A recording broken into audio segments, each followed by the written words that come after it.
Going on, it's hour one, Jon and Jim, and it's deja vu all over again. It's back. Padres and Dodgers, first place on the line. We've said it before in the NL West. So we will get you ready over the next 4 hours. And Kevin, of course, will join us. Our Padres Insider Kevin Acee will join us at 5. There's so much to react to. And you just put out a tweet. I completely agree with you. It's almost as much about the lineup as it is going to be about this game. There's been so much like magnification of Padres lineups. And I get it because since the trade deadline, they acquire Ryan O'Hearn and he doesn't play every day. And tonight it's back to the conversation we had earlier in the week, which is a left-handed starter against the Padres in Blake Snell. So obviously what matters is the end result. You can have any lineup in the world. I don't care who hits in the lineup if they win the game. So they can have any lineup in the world, but it's going to be fascinating to see it. It'll be out, you would assume, within the next hour or so. And then, of course, the real story, Jim, is does anything change? We've gone down this path so many times. Does anything change? Nobody has any clue. We do not know what's going to happen here tonight. I don't know if I can deal with things not changing. Like I just told you that before we went on the air. I'm like, I can't deal with this, man. Like the Padres have got to play well this weekend. To me, it's like nothing else matters. Play well this weekend. But I don't know if it's going to happen or not. We'll know in 72 hours if they did or didn't. As far as the lineup goes, I mean, we need something to complain about, right? 100%. 100%. You're right. They've played well. You're right. So when the lineup comes out, probably around 3 o'clock is when the lineup will start trickling out. Because that's when doors open to the clubhouse, media gets in there, lineups on the board, and everyone tweets out the lineup. Then Shildt talks around 4-ish or so. So we'll know in about an hour. But yeah, we need something to complain about. and I can't wait to see the lineup because the discourse on it will be exactly what I'm expecting, which will be Mike Shildt some more on what's he doing? Why is Luis Ariz hitting second in the lineup? Why is Ryan O'Hearn not in the lineup? Blah blah blah blah blah blah blah blah blah. Wow, look at that lineup. Are we boiling it down to that? Are we saying it's basically the one thing that is most interesting is you have Luis Ariz, who again got here with high fanfare a year ago. Mm-hmm. And now this year hasn't lived up to it. He's been fine against right-handed pitching. He's been bad against left-handed pitching. Does this basically come down to the conversation about when Luis Ariz, when you're facing a left-handed pitcher, sit Ariz, you could just have Ryan O'Hearn play the same position. Ariz has performed against left-handed pitching. When we say we can't wait to see the lineup, are we basically saying we can't wait to see if Ryan O'Hearn is in the lineup and Luis Ariz is out of the lineup? Correct. Okay. Yeah, that's what I thought as well. Yeah. That's what it boils down to. The one move in the deck is Ariz on the bench, O'Hearn starting. Right. I think the discourse about lineups every day has to do with, will today be the day that Mike Shildt puts out the best lineup that on paper would be the best lineup? Right. The best optimal lineup. Yeah. The one that gives you the best chance. When you look at all the numbers and you look at all the splits and you look at everything that factors into what a lineup should look like, will Mike Shildt one day, with this new look Padres team, the rest of the season, put together the actual best lineup or not? So far, the answer against left-handed pitching is definitively no. In terms of just the sheer numbers, he has not played. And by the way, in today's baseball of 2025, there's no rocket science here. I mean, it's as clear as day. You get the information spit out to you. I mean, it's on his desk when he gets there. You know, this isn't like, oh, I didn't realize O'Hearn was hitting lefties. Like, this is right in front of his face if he wants to use it. Now, I understand the circumstance at play. Ariz has been here. They traded for him. He's also a free agent. He's been a 3-time batting champion. Clearly, the relationship between Mike Shildt and Luis Ariz has been a good one, like it is with all of his players. But we've gotten to the point of the year where the LA Dodgers are here. You've had no success against them. Wouldn't you want to give yourself the best chance to succeed on offense? Now, that's not to say Luis Ariz can't be in the lineup and have 2 hits tonight, or 3 hits or whatever. But I'm with you. I think now that it's the Dodger series, now that there's 30-something games remaining in the season, give yourself the best chance to win, especially against a team you can't beat. They have not beaten them. They're 2-10 in their last 12 games. Why not give yourself a 1% better chance? Or more than that? The lineup is definitely the first talking point, but the bigger talking point over a lineup, over is Ryan O'Hearn going to be in the lineup? Should Luis Ariz sit against lefties, which he should? Like the usage of the bullpen, all. Can they just play better against the Dodgers for once? Right. My goodness.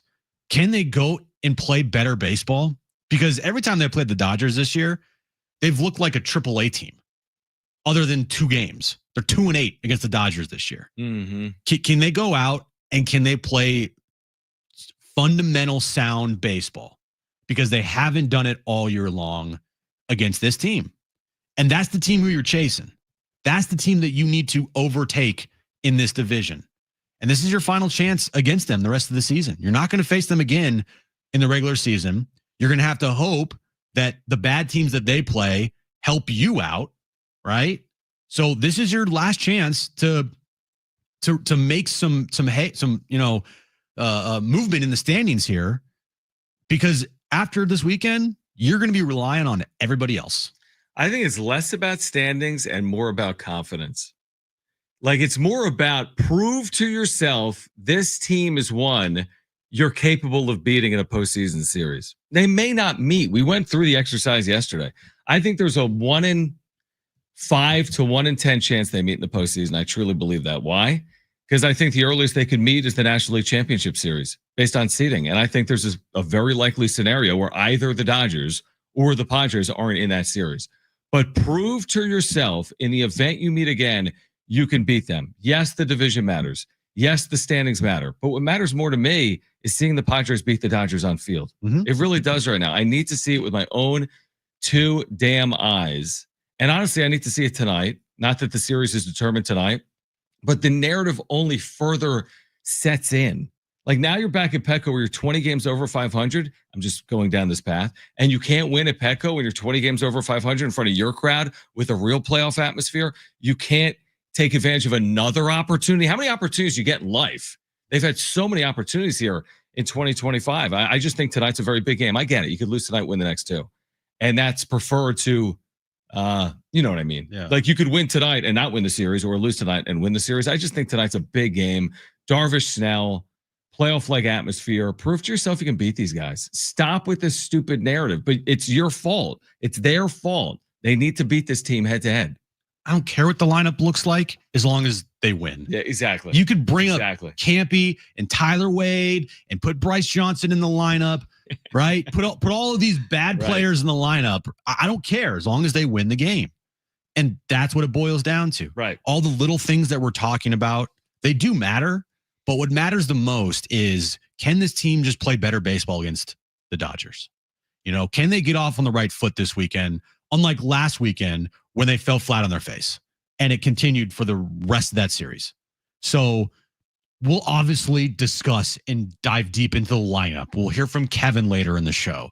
We'll talk about, the matchup tonight and everything. What it all boils down to is simple.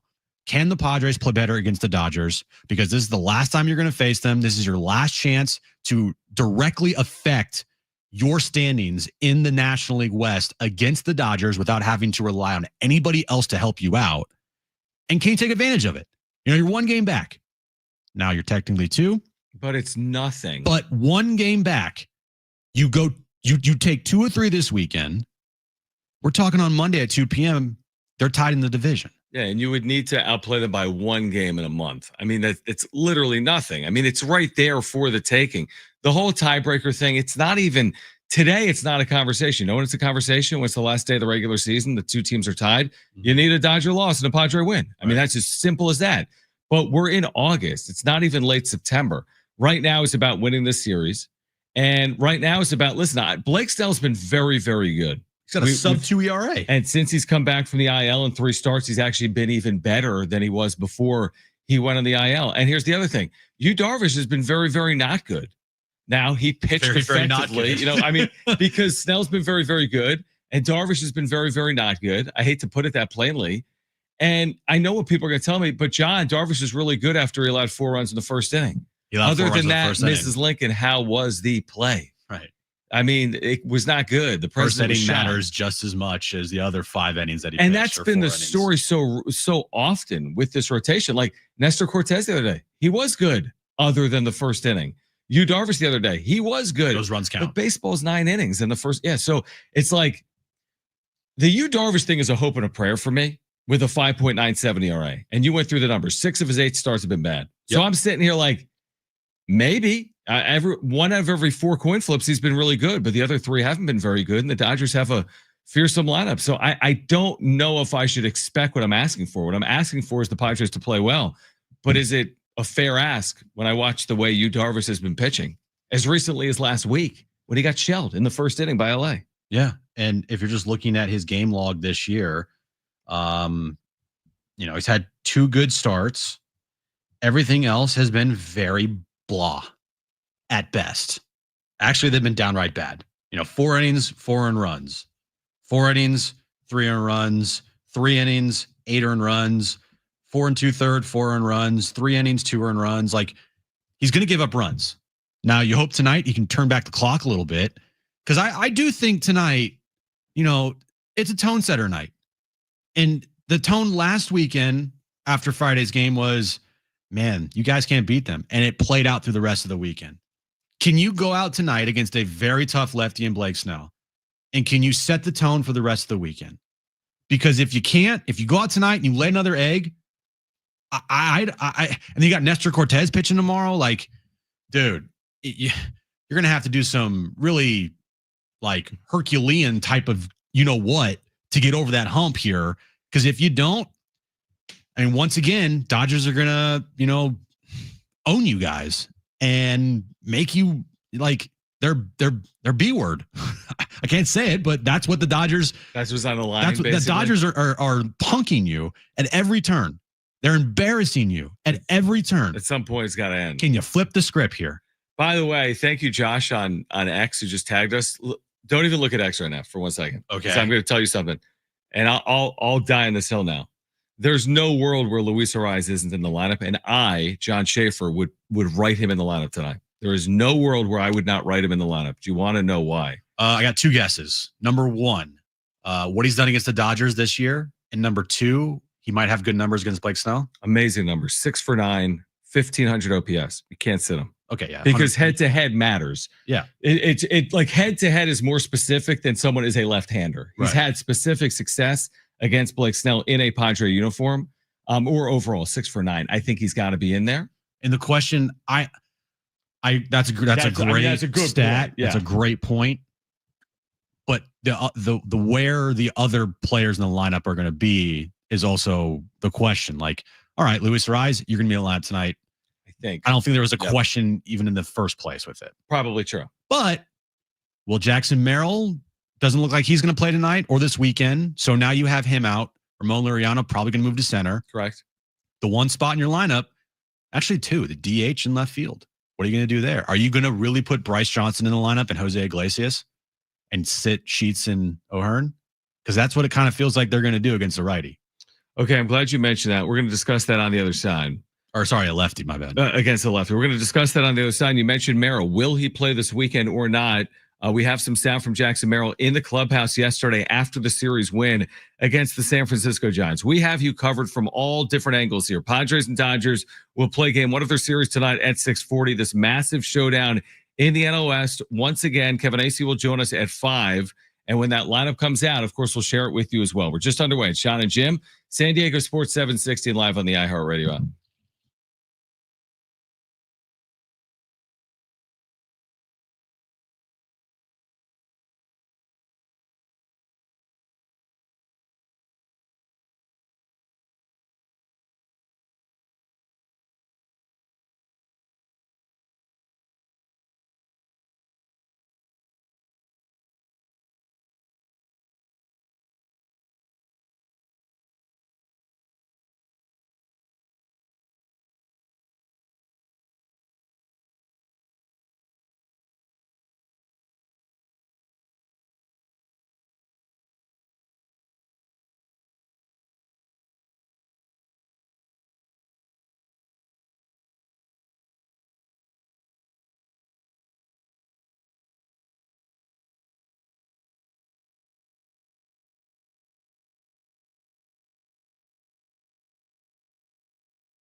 All right, we all remember that one teacher made a difference, believed in us, challenged us, made learning fun. Now's your chance to say thank you to Big Way with iHeartRadio's Thank a Teacher, powered by Donors Choose.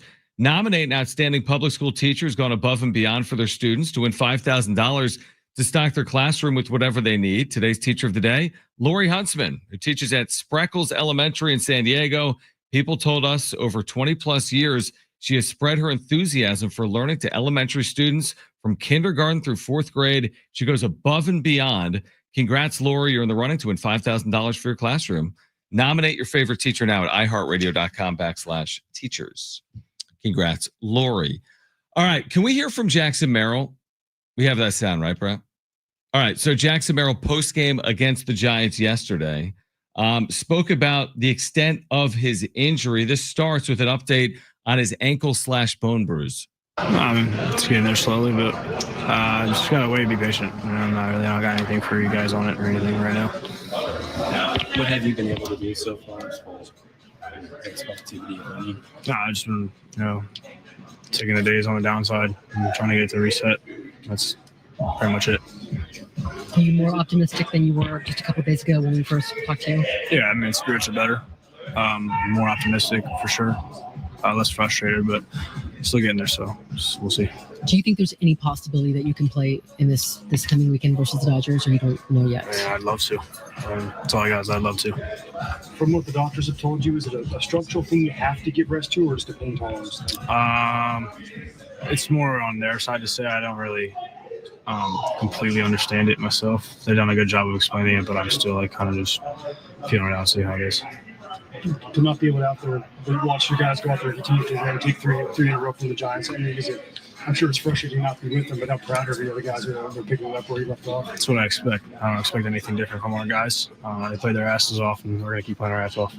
What do you expect the intensity to be like this weekend? Yeah, it'll be great. It'll be good baseball, and we're excited. Kind of just take it to them, play our game. Shildt said he expects the stadium to be rocking with fans and everything. Do you feel like this is one of the greatest ballparks out there? Yeah, of course. It's always rocking though, and every day. So just good to appreciate it and watch. Fans have been incredible. Jackson, how do you deal with the frustration of not being able to play, but also at the same time trying to stay locked in with your recovery? Yeah, I don't hate being on the downside. It's fun to watch my guys play and see it from a different angle sometimes, but I'd much rather see it from center field and in the dugout getting ready to hit. It didn't sound to me when I heard that, and I listened to it earlier today. It didn't sound to me like he was going to play this weekend against the Dodgers based on just the tone in his voice and the reaction to the question about this upcoming weekend. Yeah, bone bruise mixed with an ankle sprain, probably going to take more than about 5 days to heal up. That's just my WebMD personal opinion. True. Now, typically, any injury in the major leagues that takes more than 5 days to heal would put a player on the IL, but we've discussed this. It's a bit of an indictment on the players that are down in AAA. Imagine if you're in that spot, having been there and understanding that unique spot. The difference in the major leagues and minor leagues is one move, and it's a world away. Guys in the big leagues, you're playing for championships. Guys in AAA are riding buses. Guys in the big leagues are making hundreds of thousands of dollars or more. These guys are making a couple grand a month. It's a little bit of an interesting spot, but I understand it. Merrill is important to this team. They don't have a ton of options. They have positional depth that we keep talking about. They can't even get guys on the field, but hopefully he's back sooner rather than later. I would be surprised you don't put a player in the IL if he missed 15 or 20 days. You would think it would be more the day-to-day than week-to-week is what I would think if a player's not on the IL. Yeah, there's a date on the calendar that if they get to that point and he's still not ready to go, then it's on the IL. I would think. Because they're not going to just be like, you know what, we're going to just let this thing ride out for as long as a week and a half or whatever and play a man down. But, rosters do expand here coming up in a week. So we'll see what happens there and see what the Padres do. My guess is they would bring up a pitcher or two. Well, they're going to bring two players up. I would think one position player, one pitcher. Because I would bring a catcher up. Campy?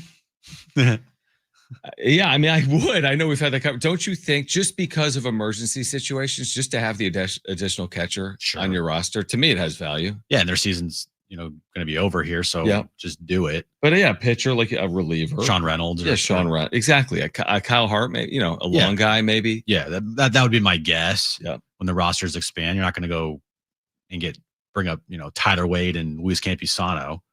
No, I would think it maybe be 1-1, but that's a good point. Shilt's probably banging on Preller's door like, please bring up Wadey for me. It could be Wade over Campy. I mean, maybe it is at the end of the day. We'll see. But the main point here is that Jackson Merrill likely not going to play this weekend. I would be pretty shocked if he's in the lineup tonight after hearing him speak and after hearing what Mike Shildt has said about him and how it is a bone bruise and an ankle sprain. Don't know the severity of it, but even if it's a grade 1, it still takes like a week or week and a half, maybe even 2. Like you got to heal that thing up. So we'll see. But they do have enough pieces to get it done. I mean, Jackson Merrill, he's having a down year for his standards, for sure. This is a sophomore slump year, if you want to call it that. I think it's fair to say now. And, Ramon Laureano, where would this team be without Ramon Laureano, right? And Ryan O'Hearn. Without those two guys to put in the lineup, and then Gavin Sheets, that they've really stepped up here in the last week without Jackson Merrill. Because, earlier in the year, you lose Jackson Merrill, it's like, well, Tyler Wade's out in center field, and Brandon Lockridge is out in center field, or Bryce Johnson's out in center field. Now it's like you got a legit Laureano's out in center field, and he's having a great season. Ryan O'Hearn lifetime against Blake Snell, 1 for 4 with a solo home run. But again, we mentioned this earlier. Luis Arraez's lifetime against Blake Snell is 6 for 9. I'm just looking up and down. Give me Iglesias and Bryce Johnson's numbers against Blake Snell. Iglesias has been flat out awful. He'll be in the lab tonight. He is 2 for 15 lifetime. Put him in the lineup. I'll tell you who's been awful. Xander Bogaerts is doing the math on it in my head. He's 5 for 28 lifetime. Well, there's no one they can 179. I know. It's between Iglesias, Johnson, and O'Hearn for me tonight. Iglesias and Sheets as well. Those 4, 2 of them will be in the lineup tonight. Bryce Johnson's 0 for 2. Gavin Sheets has never faced Blake Snell. Ryan O'Hearn is 1 for 4 with a home run. And Jose Iglesias is 2 for 15 lifetime off Blake Snell. So we'll see how the matchups weigh in. I'm now fully convinced. We thought Luis Arraez would be in the lineup regardless because he's always in the lineup. They haven't platooned him all year. He's an everyday player. So he will be in the lineup, specifically with those numbers against Blake Snell. All right, Kevin Acee is going to join us coming up at 5 p.m. Alan Slewa talked to us about this upcoming weekend as well. And if you missed our conversation with Alan Slewa, you'll hear it coming up in the 3 o'clock hour. We've got a great giveaway for you. We're waiting on this Padres lineup that will be out within the hours. The Padres and Dodgers square off. Game 1 of a 3-game weekend series tonight at Petco at 6:40. We've got you covered until 6 p.m. right here on Jon and Jim, San Diego Sports 760 and live on the iHeartRadio app.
This update's brought to you by Rapid Radios. Padres, Dodgers meet again tonight at Petco Park to start a 3-game series. Final meeting between the two in the regular season. Yu Darvish will be on the mound for the Padres against Blake Snell for the Dodgers. And tomorrow night, SDFC takes on Portland at Snapdragon Stadium. 7 p.m. pregame, 7:30 kickoff. Listen right here on your home of SDFC, San Diego Sports 760. Rapid Radios are instant push-to-talk walkie-talkies, offering national LTE coverage, no subscription ever. Business owners can keep in touch with up to 200 staff members at one time. Go to rapidradios.com now for up to 60% off and free shipping.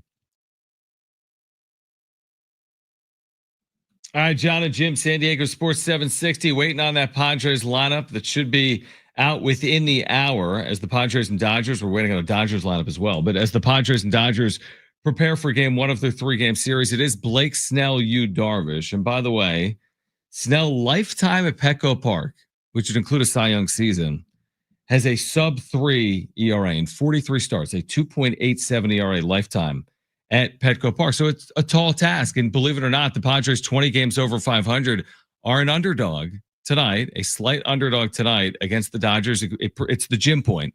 Got to prove it on field. They're not some crazy underdog, but they're a slight underdog tonight, as we all need to see it with her. And I do think it's a tough matchup. If you told me Snell Darvish and you told me how this season has played out with the Dodgers winning 8 of 10, I say this creates challenges that need to be overcome tonight for the Padres. And if they lose tonight, season's over. Correct. And it was good. Season will be officially over. No, it's the question already is there. Is this team in their head? That's a very, I think, valid question to have. They'll tell you no. Mike Shildt will tell you no. They're in their head. It's plain as day that they are in their head. They lose tonight, that narrative will get louder and louder and hit even more home that this team can't beat the Dodgers. And that's where I've said the last 4 or 5 days here. You have to go out and prove it. There's excitement in this for this series. Absolutely. Am I excited? 100%. You're excited. All fans listening to us are excited. Watching on YouTube, everyone's excited for this series. But there is a cautious optimism. Not even optimism. There's just like cautiousness going into the series that, hey, are the Padres going to go out and like still not play well against the Dodgers? Or are they going to go out and they're going to flip the narrative, which is right now that the Dodgers own you guys? I'm glad you mentioned it because we talked on it briefly yesterday. It feels different than last weekend to me. I thought last weekend it's over the moon excitement. Here we go. In first place.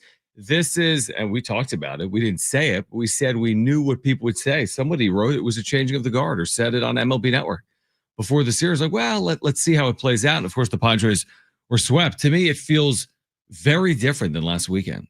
It really does. Now I'm hoping for the Padres flipping the script on LA and having success here at Petco Park. But I do think as opposed to like last weekend, we jumped in like Padres, Dodgers, first place, jump in. Now I'm like dipping my toe in. That's how I feel about it because I don't want, it's the perfect Lucy pulling the football away from Charlie Brown analogy now. It just is. And I can't continue to be fooled like that. I can't. Hopes all the way up, only to crash down. Hopes all the way up, only to crash down. So I watch and I hope, and I said it yesterday, like my expectation is I'm excited for the series, but I don't know what to expect heading into this series. I want you to guess the lineup for tonight because it's out. Don't look, guess. No, I need to. Well, it comes down to me to whether Arise is in the lineup any second. Yeah. Is O'Hearn in the lineup tonight? Just tell me. The lineup reads as such. Fernando Tatis Jr. leading off. Obviously. Luis Ariz hitting second. Right. Manny Machado hitting third at third base.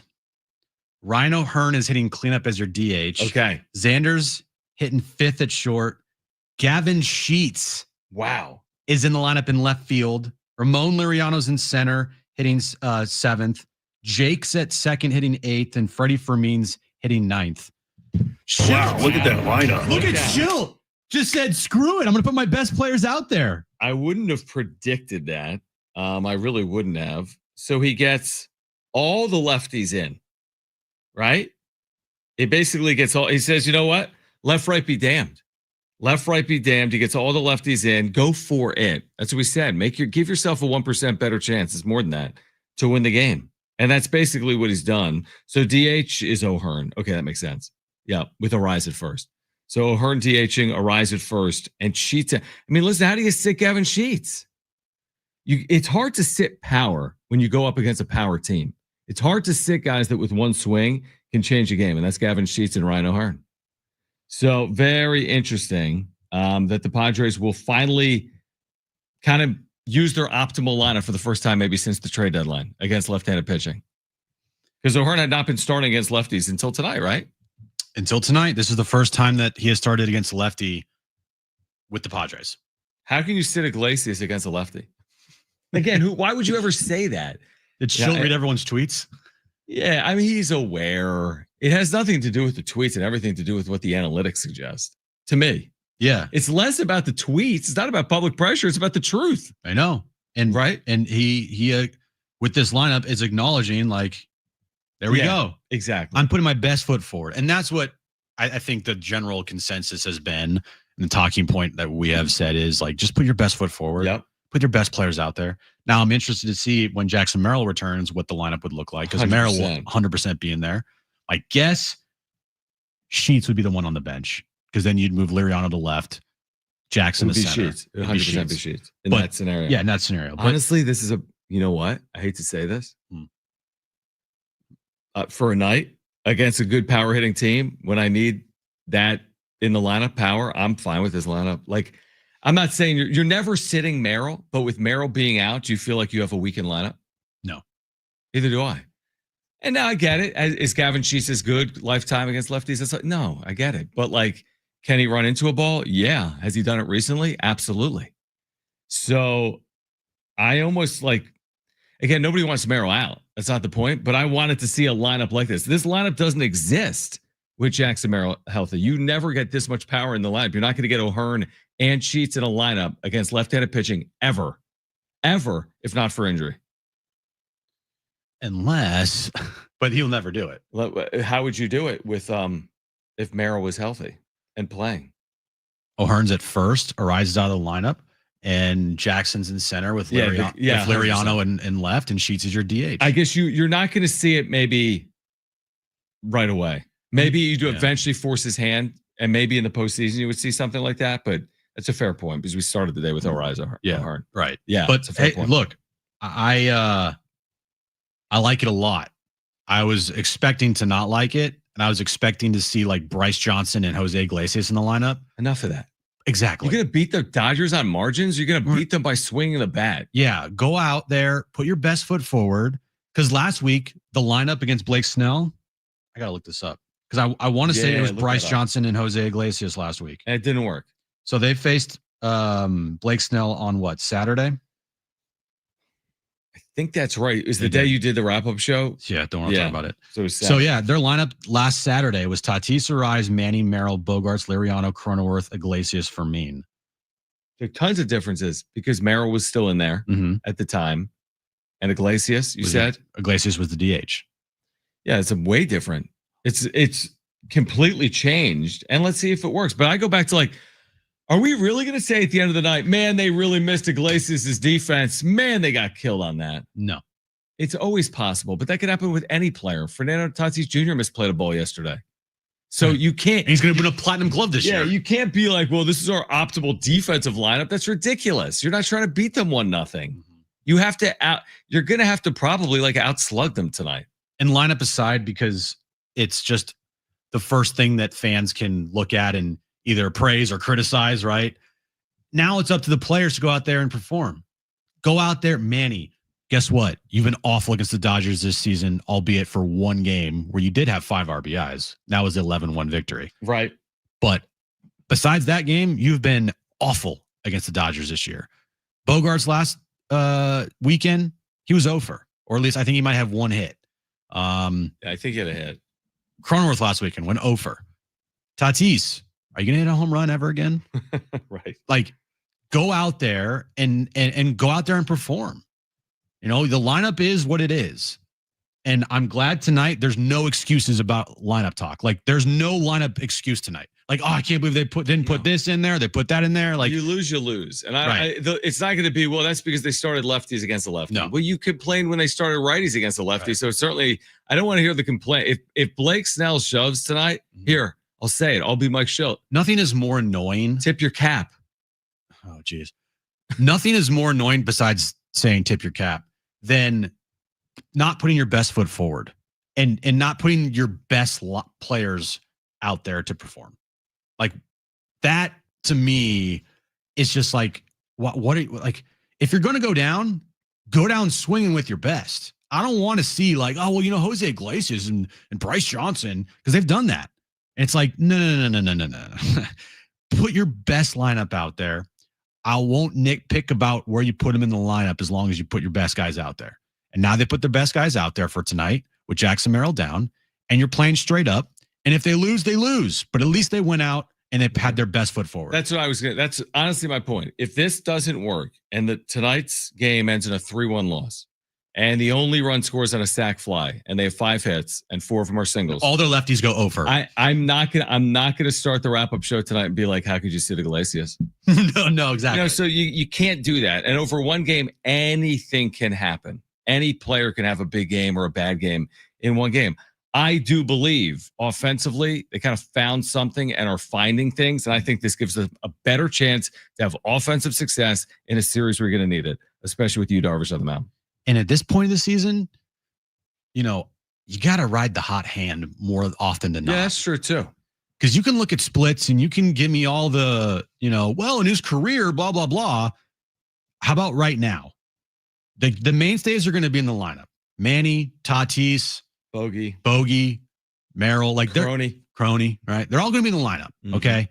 But when you get to the point of your season where like wins and losses are all that matters, you ride the hot hand as much as you possibly can. And if the lineup, the best lineup that you have is without a certain player that's maybe been an everyday player for you for the entire season, sorry, wins are more important than feelings here. Right, but they still haven't fully gotten to that point. Right. And that may come. And they're still winning, so it's like exactly. We'll see what happens. 17-7 in their last 24. A lineup tonight that includes 4 left-handed batters against Blake Snell. They will go right, left, right, all the way 1 through 9 in their lineup tonight. We'll continue to react to that. If you missed Alan Slewa yesterday, you'll hear our conversation at 3:30 on Padres and Dodgers. Plus, coming up at 5 p.m., our Padres Insider Kevin Acee joins the show here until 6. Jon and Jim, San Diego Sports 760 live on the iHeartRadio app.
All right, Jon and Jim, San Diego Sports 760. Alan Slewa, 3:30 on Padres Dodgers. Kevin Acee at 5 p.m. getting you ready for game one of this 3-game series. We have said that before, like last weekend.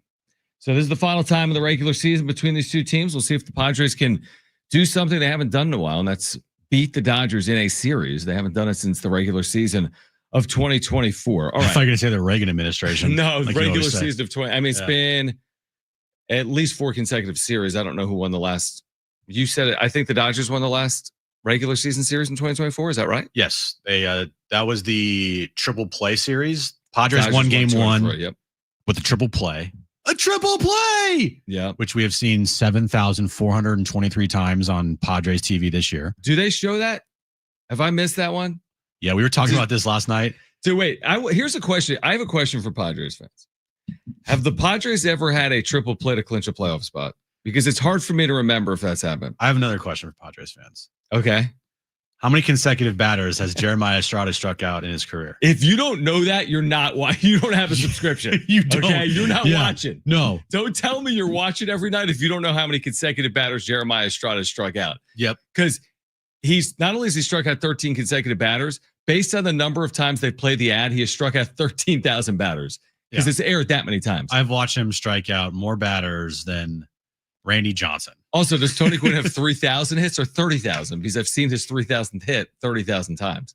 It's up there. I mean, you're probably looking at, we've seen his 3,000th hit more than his career hits total in his life, in his career. Don't be scared to mix in some more. So like you got Gwynn 3,000. I mean, you have so much you can do here. Like, I don't know. Maybe that's have some more moments to play. I mean, they've been around since 1969. Can't we have a Jay Cronenworth against the Dodgers in 2022? Is that not a good moment? Just lazy. I mean, there should be 100. If you have 100, I've seen the same ad 100 times, so I should see 100 different great moments in Padres history. Can damn near recite word for word these commercials. I know. Like what are we doing here? I need more. I need a lot more. Well, you guys are relentless. Oh yeah, that. Maybe now that I'm like, dude, I get it, man. Maybe now that the games are going to ESPN, you'll get more. In 2026. Yeah, highly unlikely. 877-767-4760. 877-767-4760. Let's go to Eric on line 1. Eric, you're back with us on Jon and Jim. Awesome, guys. A huge series this weekend. Obviously, right? I just wanted to mention something real quick on the Padres. So all year long, right?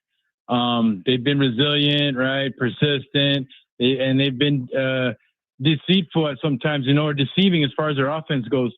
But one thing they haven't done is throw their arms up and quit, right? And I only say that because sometimes I feel like maybe as fans, I'll say we do, right? Example, last weekend, they get swept by the Dodgers in LA. It's like, oh, there it goes, right? And then leading up to this could be the same thing. But you know what? There's no option.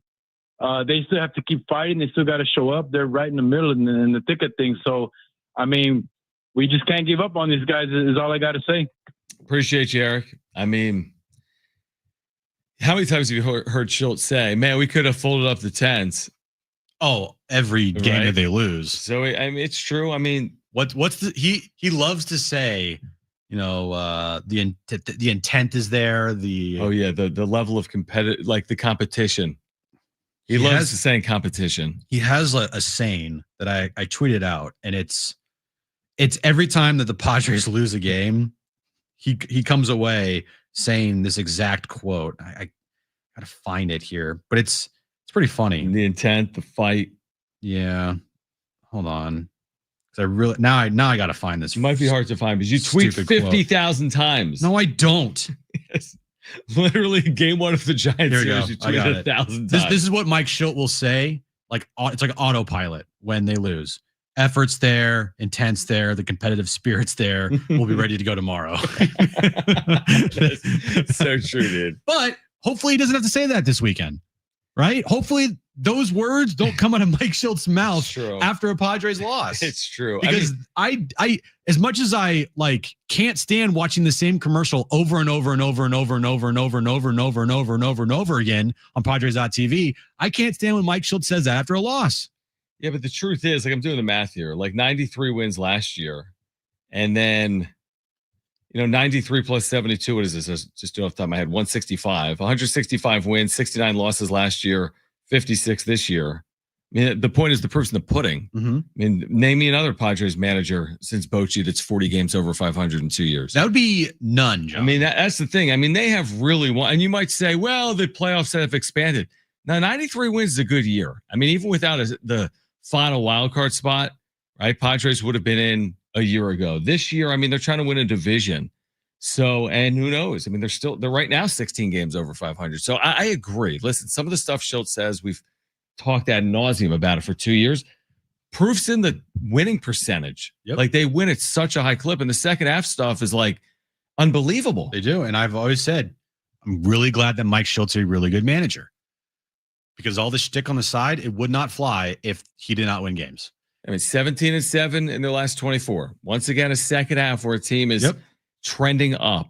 And this is a big series for Mike Shildt, by the way, because he's been punked by Dave Roberts and been outmanaged by Dave Roberts for the last year here. Mm-hmm. So it would be nice if this series Shildt had the upper hand. Like a move that Shildt makes works out, that Dave Roberts, the counter's a move that Dave Roberts makes, and Mike Shildt wins that matchup. Like, because right now, Dave Roberts, ever since game 4 last year, he's punked Mike Shildt. It's been like checkmate. It's the way last year ended. Yeah, Dave Roberts, as much as we hate him around here, can't argue the fact that he has outmanaged Mike Shildt severely since game 4 of the postseason last year. Maybe the first positive in the chess game is what he did tonight with his lineup, at least by getting his best producing hitters in there, and that's Rhino Hearn right now, and of course Gavin Sheets had a big weekend as well, or big week against the San Francisco Giants. We'll continue to discuss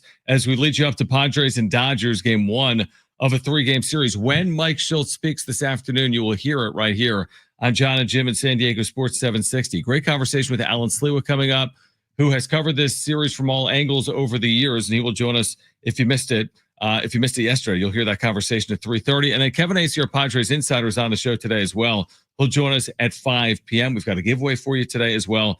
4-pack of tickets to see Nelly with Ja Rule for next week. But hour 2 of Jon and Jim, that comes your way next on San Diego Sports 760 and live on the iHeartRadio app.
This update is brought to you by Rapid Radios. We'll start with the Padres. Of course, they start a 3-game series tonight against the Dodgers at Petco Park. 6:40 first pitch. Yu Darvish on the mound for the Padres against Blake Snell for the Dodgers. And tomorrow night, STFC takes on Portland at Snapdragon Stadium. 7 p.m. pregame, 7:30 kickoff.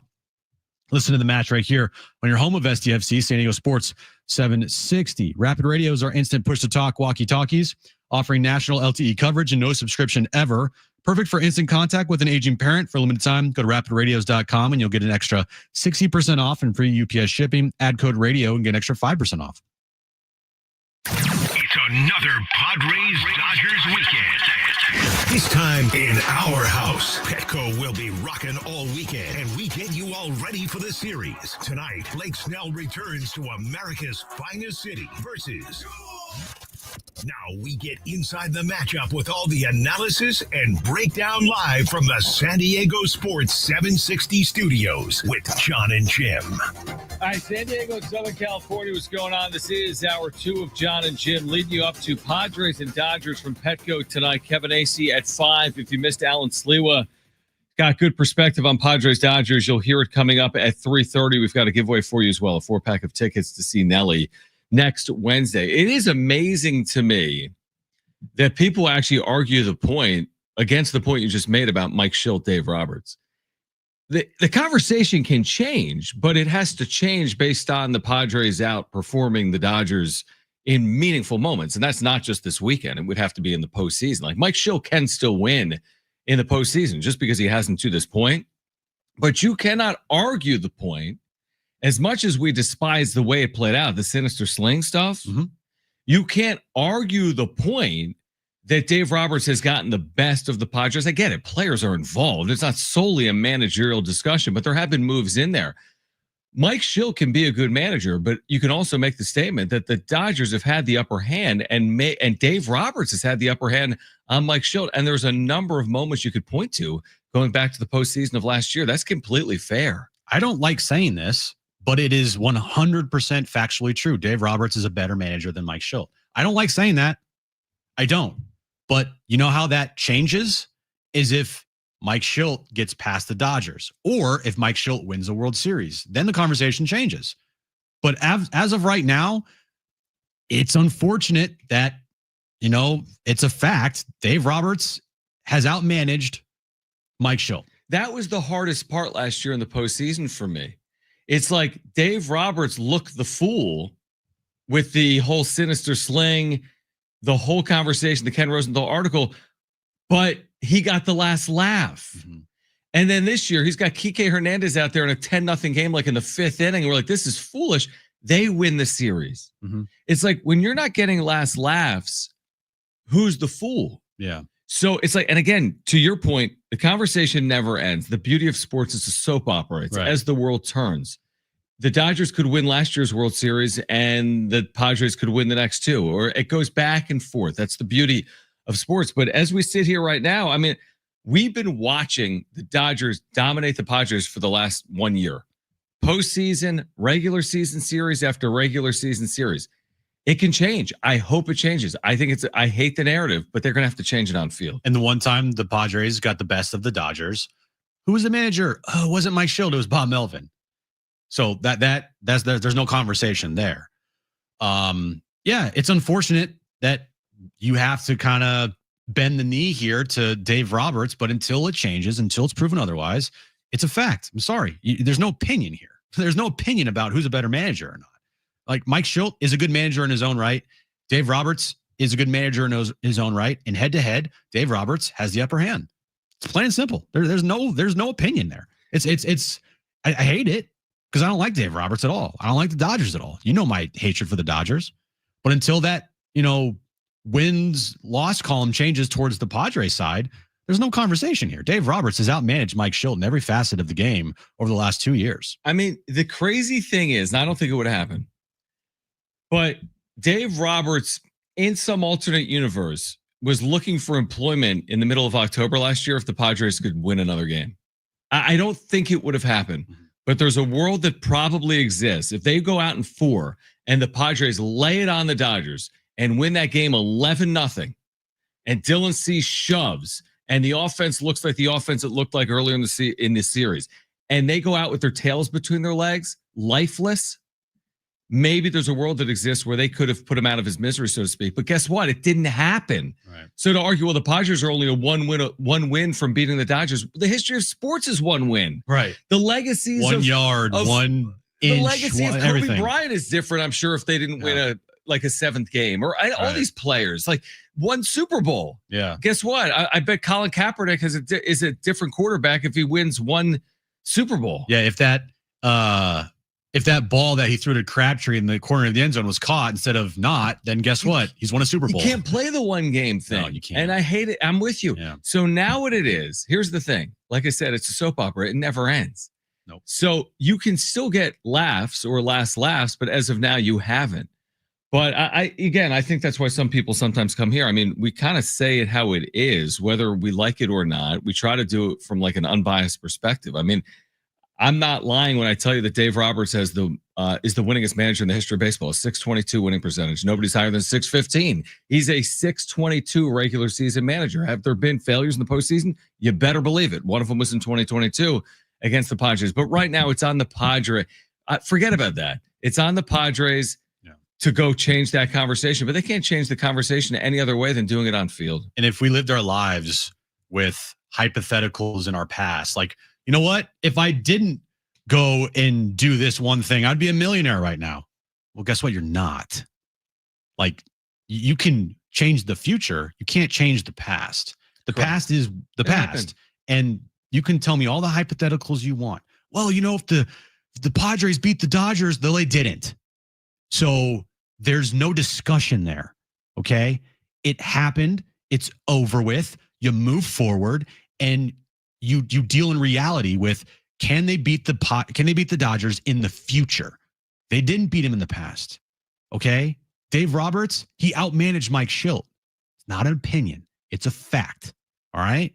So going forward, can Mike Shildt outmanage or outmaneuver and get his guys over that hump that this team hasn't gotten over? They got over in 2022, but Mike Shildt wasn't here, so I can't use that. You can't give Mike Shildt as an credit for opinion. There's no credit there for him. So going forward, if they don't play well again this series, I'm going to put some of that on Mike Shildt, and we'll see what happens. We'll see how the series plays out. And if they face the Dodgers again in the postseason and they can't beat them in the postseason again, then I'll put a lot of it on Mike Shildt. We're going to be the first people to tell you, obviously. but we're going to be the first people to tell you if they take care of the business on field. Well, I'll be the first to celebrate Shildt. I mean, I just 100%. told you right now, in the midst of the struggles against the Dodgers the last 2 years, how can you tell the story, by the way, of the San Diego Padres without talking about obviously how the 2024 postseason ended? How can you tell the story of Mike Shildt? But I just told you that you can't find a manager with more success than Mike Shildt since Bruce Bochy in this uniform. So 100%. So that's true. And we will celebrate the fact if they can win by going through the Dodgers or even by going through Milwaukee and Philadelphia or whatever. But they're going to have to prove it. That's why I'm not going to excuse it if, well, he's a great second half manager, but he doesn't win in the postseason. It's all part of the story. Yeah. That's why, in baseball, especially with this team over the last couple of years, for guys that struggle, like, man, he hit the ball hard though. Well, we went 0 for 4. Right. Like him hitting the ball hard might set up for future success. Absolutely. But what happened in the moment is it was an out. So that's what happened. It goes down as an out in the scorebook. But you're right.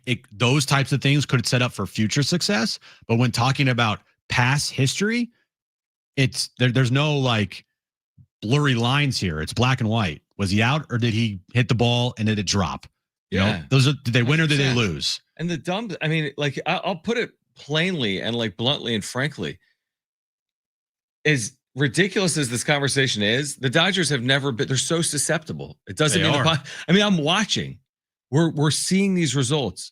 They've been one of the bottom 10 teams in baseball since the 1st of July in overall record. I know. Yeah. Their batting numbers have come down in the second half of the year. Now they've been a little better here recently, but you get my point. Like, if the Padres don't take advantage of it, it's like it's on the Padres. Like, the Dodgers have given you the door. They're not winning 100 games. I can say it for certain. They're not, they were never 18 games up. I mean, they were 9 games up they let you back in, or you played well to get back in. The thing is right there, but I can't go down the whole path of like, Padres are going to win the division. Trust me, it's right there for the taking. I'm just saying it's there for, I'm saying like the Dodgers have let you in this situation where take advantage of it or not. Take advantage of it because there's going to be another year in the future where they have the $400 million payroll and they win 109 games and there's no shot of it. That's not happening this year. And don't get us wrong, like Dodgers are still the favorites. They're the favorites. They have the resources. They have the money. Padres have money as well too. Yeah. They're not like this little. It's not David versus Goliath thing here, where the Dodgers have a $350 million payroll and the Padres have this, little gritty $80 million, $100 million payroll. They have a $250 million payroll here. So like they got superstars. They can match the Dodgers in a lot of ways. The Dodgers are spending and whatnot, but you're going to have to go out there and you're going to have to take it. And, there's no excuse on the Dodgers side, and there shouldn't be an excuse on the Padres side either. It's just pretty straight up as it gets. The teams are pretty healthy other than Jackson Merrill tonight. There's not like this glaring omission from the Padres lineup that they're going out there when they're cleanup hitters like Jose Iglesias or something. This is a straight up battle. And we'll see what happens later tonight. And hopefully the Padres get off on the right foot, because if they don't, I just feel like it's going to get even more in their heads as the weekend goes on. And I don't even, honestly, now that we have this conversation, you can't make a definitive statement this weekend. You can make a statement this weekend. The definitive statements will be made in the postseason. Yep. You can make a statement, but you can't make the definitive statement right now. But you can't worry about the future. All you can worry about is right now. And they have so many. The crazy thing is, I said the same thing last weekend. Like they had so many things working in their favor, and then they fell on their face and lost 3 consecutive games. I would say the same thing right now, though. They have things working in their favor. They're 20 games over 500 at home. They're 17-7 in their last 24 games. They're taking on a Dodger team that hasn't played that kind of baseball. But until they do it, it's just I can't keep going down this path. And I hope it changes this weekend. I really do. But I can't expect it to change this weekend until I see it. And I hope that's what we're talking about come Monday here on Jon and Jim. Here's the Dodgers lineup for tonight. Shohei Ohtani's leading off at DH. Mookie Betts is at short. Will Smith's hitting third. Freddie Freeman, Teoscar Hernandez, Michael Conforto, Andy Pages, Alex Freeland, and Buddy Kennedy.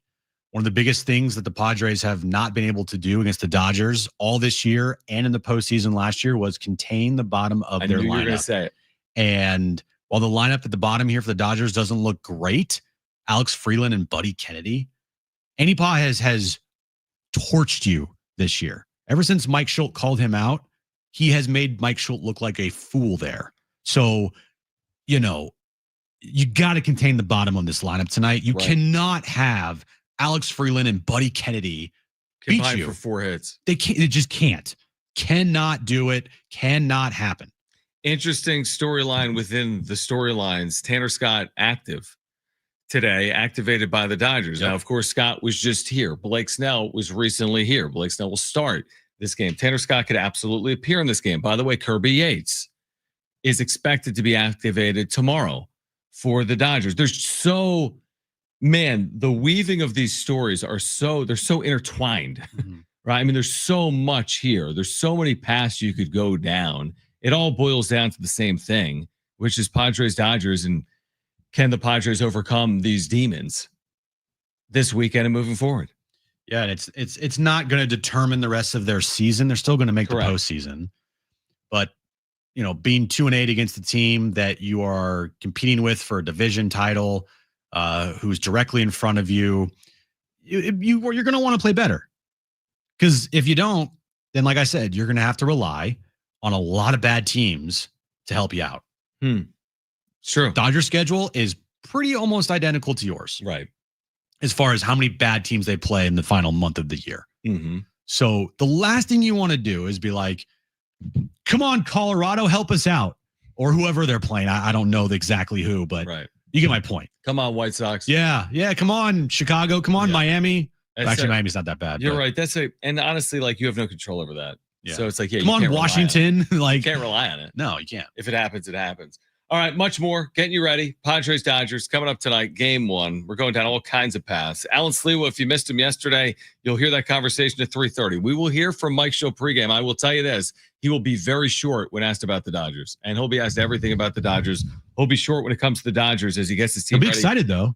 He'll be excited. He wanted to play last night. But he doesn't like when it's angled about the Padres versus the Dodgers. So it's just another game, right? He's going to go down. That's just another game narrative.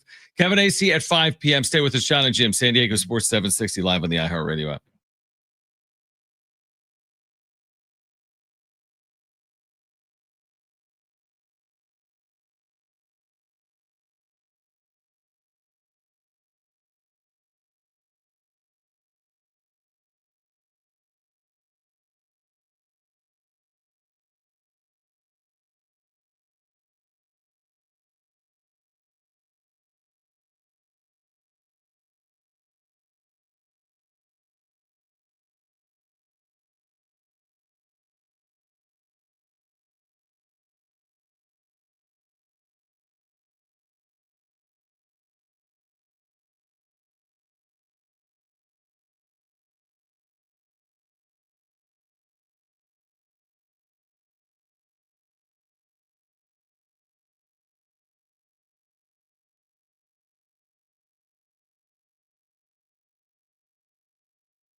All right, we're going to hear from Manny Machado coming up this hour from inside the Padres clubhouse as the Padres get ready for the Dodgers. I wonder what Manny has to say about that.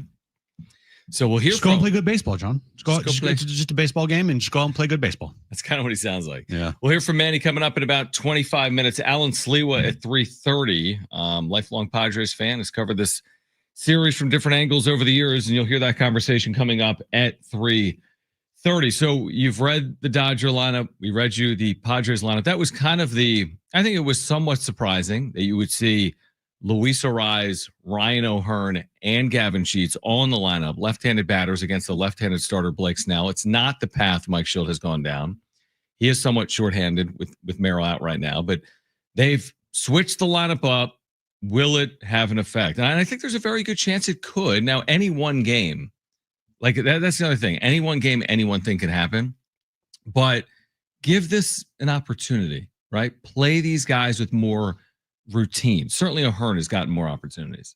Like you play him tonight. He's basically become an everyday player. Give this a chance to develop into something is what I would say. If it was June 3rd instead of August 22nd, is Mike Shildt putting on this exact lineup? No, probably not. Iglesias would 100% stay the course, right? Maybe put Bryce Johnson in for another righty. If Jackson Merrill was healthy, he'd be in there for Gavin Shildt. Exactly. O'Hearn would be on the bench. I don't think this is a lineup that you would see from Mike Shildt on June 18th or June 22nd, but it's an August 22nd lineup, knowing that there's less than 40 games remaining. The sprint is on. You're one game back of the Dodgers. If you're going down, go down with your best. You know, now it's not the end all be all if they lose this series this weekend again to LA. It would definitely hurt their chances even more to win the division. But you're taking out the question. You're taking out the maybe we should have had O'Hearn and Shildt in the lineup instead of Iglesias and Bryce Johnson. Let me ask it this way. If as opposed to being 2-8 against the Dodgers, they were 8-2, still in the same spot, a game back, which is very possible. If they were 8-2 and they're coming off a sweep at Dodger Stadium with the lineups they threw out there, good question. Would they just stick with what has been working? And would there be so much less attention on the Ryan O'Hearn conversation if the Padres were 8-2 against LA and had just swept the Dodgers this past weekend? I don't know the answer. I would still probably advocate for the better lineup. I would too. I'd advocate. I don't think they would do it though. In that circumstance, I really don't. I think this is more of a product of what we've tried hasn't worked. Therefore, let's try something else. Right. Where if it was working, I don't know if they would be tinkering. Maybe they're benefiting by it not working is my point. Yeah, I can see that. You know, like it didn't work. Yeah, it didn't work, so we got to do something new. And O'Hearn has worked when you've asked him to produce. But at least like it shows awareness. True, you know? It does. Yeah, like it shows that all right, we're going to change this thing up. So maybe we're making the argument, and I think you and I actually agree. Like it's a good thing. Well, hear me out. We've said there's been a lot of social media attention on the Padres lineup, right? And we were both like, I don't think he changed the lineup because of social media or media attention, but you'll never know.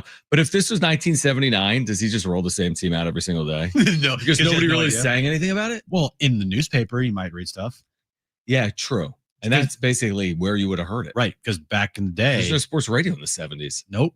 Newspaper was everything. So whoever wrote about it, that was like huge voice in that conversation. 100%. Yeah. Kevin Acee's articles would be everything. If he was hammering on the point, yeah, then maybe something would change. But it's just, we're in this world now where people are so reactionary. I react to one at bat. If O'Hearn hits a double in his first at bat, amazing. If Arraez strikes out in his first at bat, bench him. Right. So, I mean, that wasn't even happening 10 or 15 years ago, but that's happening right now. I think actually the point I'm trying to make and the point we're collectively making is I think they're actually better off for it maybe. They're reacting to things that haven't worked and they're putting out a group that gives them a better chance to win. They have the pieces in place. We're post-deadline. Put your best foot forward. And I think that's what they're doing. It's gonna be interesting if they put like a 5 spot on Blake Snell tonight with this lineup. Absolutely. It's like, whoa. Okay. So they got a lineup that can hit left-handed pitching and really good left-handed pitching. Yeah. In that scenario. Because right now they have not found that left-handed lineup against the lefty. Now there's not like a ton of lefties that you'll face in the postseason, but there's a couple that will be very difficult. I mean, you face the Dodgers, you'll face Blake Snell, and you'll face Kershaw. Kershaw's owned you. You'll face The lefty from Philadelphia, Chris Sanchez. He's really good. Yeah. I'm probably missing a couple lefties out there. Matthew Boyd from the Cubs. I think that's who it is. Matt Boyd. Mm-hmm. He's also a lefty. Right. Like you might face them in the wild card round. And you got to prove that you can really hit left-handed pitching. Yeah, because you're going to face left-handed pitching in the postseason. Yeah. Not a lot, but you'll face some tough lefties, and you got to figure out a good lineup for that. And if your lineup is this one tonight that puts up 4 or 5 runs on the board against the one of the best lefties in the game when that lefty's on and healthy, that just gives this team confidence going forward against lefties. All right, that's our lineup against a lefty. And remember, last time out, completely different lineup. Yes, Blake Snell was good, but they completely left him off the hook. Let 100%. him off the hook. Yep. 3 outs on the bases of the first 6 outs recorded by Blake Snell were on the bases. Don't let that happen again. Alan Sliwa on the other side. Kevin Acee coming up at 5 p.m. We'll hear from Manny Machado at 3:45. Do not go anywhere. Jon and Jim, San Diego Sports 760, live on the iHeartRadio app.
All right, this update's brought to you by Rapid Radios. Padres Dodgers start a 3-game series tonight at Petco Park. The final meetings between these two teams in the regular season. Yu Darvish on the mound for the Padres against Blake Snell for the Dodgers. First pitch is at 6:40. And tomorrow night, SDFC takes on Portland Snapdragon Stadium, 7 p.m. pregame, 7:30 kickoff. Listen right here in your home of SDFC, San Diego Sports 760. Rapid Radios are just our instant push-to-talk walkie-talkies, offering national LTE coverage and no subscription ever. Perfect for instant contact with an aging parent. For a limited time, go to rapidradios.com and you'll get an extra 60% off and free UPS shipping. Add code radio and get an extra 5% off.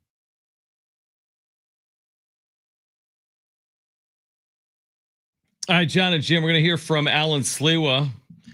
The Sliwa Show on YouTube, San Diegan, Aztec, has covered this Padres-Dodgers dynamic for a number of years. You'll hear our conversation coming up in a moment, but I want to go to the phones real quick. 877-767-4760. I believe we have a Dodger fan named Mark that wants to weigh in. Mark, you're on with Jon and Jim. Thanks for calling in. You're brave. Hey, thanks, fellas. It's Mark B. How are you? Hey, what's up, man? It's Mark B. What's up, buddy? So long since I talked to you guys.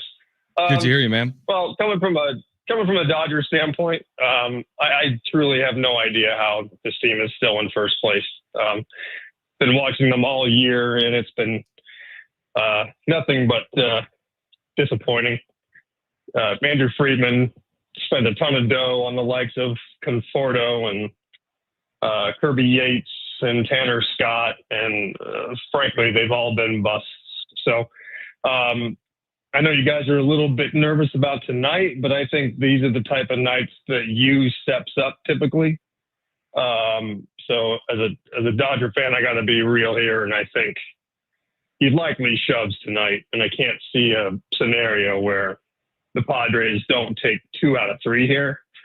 And don't let the other Dodger fans fool you and say this is not a rivalry. This is quite obviously the best rivalry in baseball over the last few years. So just wanted to say hi, check in, and give my 2 cents. We appreciate Thanks, you, Mark. Mark. Appreciate you you doing that. Listen, I mean, I understand. I respect like the critiquing of his own club and watching how they played this year. I think he may have gone a little far heading into the series by saying, I don't see a world where the Padres don't win 2 out of 3. I see a world where I mean, there's a world where they don't. And we've all watched it play out. You've had varying levels of confidence throughout the last half decade, and there's been some good and there's been some bad. But yes, can the Padres win the series? Of course they can. But I mean, are we certain that Yu Darvish is going to look like the old Yu Darvish? I hope we see it. Mm-hmm. But like, that's a big question mark. And even like Mark's point, I mean, I'm telling you right now, I'm looking at it. Dodgers are minus 120 tonight. The Dodgers are the slight favorite. Doesn't mean the Padres can't win. But this is no easy hurdle for the Padres, even with them playing the Dodgers at home. Yeah, and Mark's right. In Dodger land, this has been an incredibly disappointing season for the Dodgers Absolutely. So far. A lot of injuries, obviously. They were, penciled in to be a 110 to 115 win team this season. And they're not even going to get close to that. Instead, they're fighting for their lives against the Padres for the division. Mm-hmm. And they're not going to maybe even get the number 1 seed overall in the National League. And they spent all that money in the offseason. They're not getting the number. All likelihood, they're not getting that unless something crazy happens with the Brewers and vice versa with the Dodgers. So, I mean, I get it from a Dodgers fan standpoint. Like, this has been a down year for them and their expectations. And really, if they don't win a World Series, oh man, it's going to be bad. Right. I think it's interesting because obviously, like, it's a different. We'll get to Allen later. It's a different lens to look at it through. The Dodgers won the World Series last year in Ohtani's first year in their uniform. The expectation with Ohtani was like, we're beginning a run of like 5 titles in 10 years, right? Right. I mean, you win one in year 1, you're thinking, hey, we're going to win 3 straight. We're the first dynasty since like the Yankees, right? And maybe it happens, maybe it doesn't. But the lenses that we're seeing it through from the Padres perspective are a lot different. This isn't about 5 titles in the next 10 years. We would all take it, but no conversation is about that. The conversation is about, can they do something they've never done, which is A, win 1 World Series, or B, get to a World Series for the first time in, 27 years. Yeah. So Dodgers have been to World Series in the last 27 years. Padres haven't. Yeah. Dodgers have won World Series in the last 27 years. Padres haven't. So it's a different lens to look at it through. And both lenses have big question marks. We have questions. Can the Padres win in the postseason. Yeah. And Dodgers fans have questions. Hey, what happened to the team I saw a year ago that just won the World Series? Is that team going to show up? Yeah, it's the best rivalry in baseball right now. But there is the Padres are the Dodgers' little brother.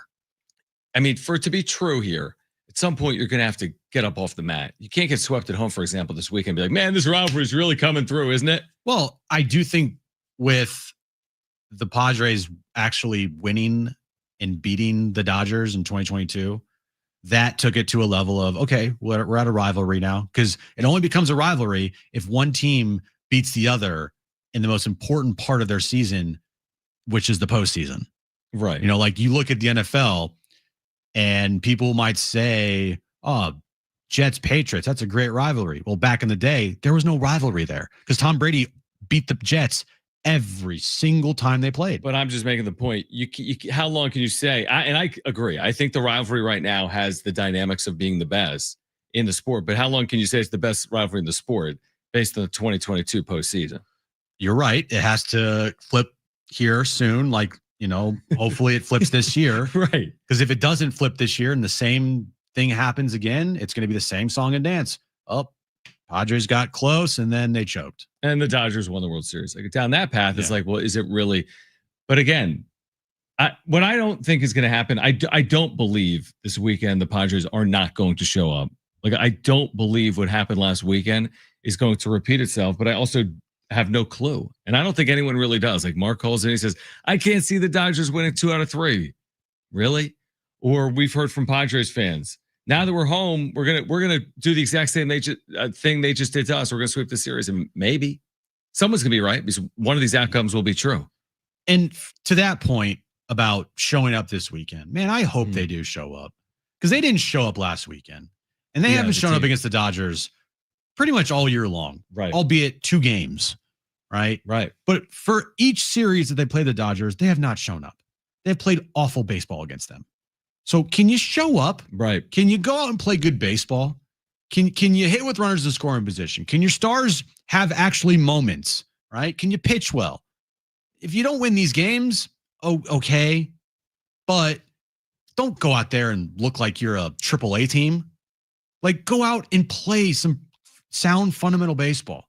The stuff that Mike Shildt's been preaching all year long. And if Mike Shildt's going to preach that you're a sound fundamental baseball team, then be it. Go out and prove it. Go out and be it against the Dodgers. Right. Let me ask you this, because you're going to say it's kind of a foolish question, but I'll go down. I'll follow up. I'll start by saying, what do you think the atmosphere is going to be like tonight? And you're going to say, well, that's stupid. It's going to be a playoff atmosphere, right, John? Are you going to go down the path of how many Dodger fans are going to be there? I am. Probably a lot. I am. Probably a good amount.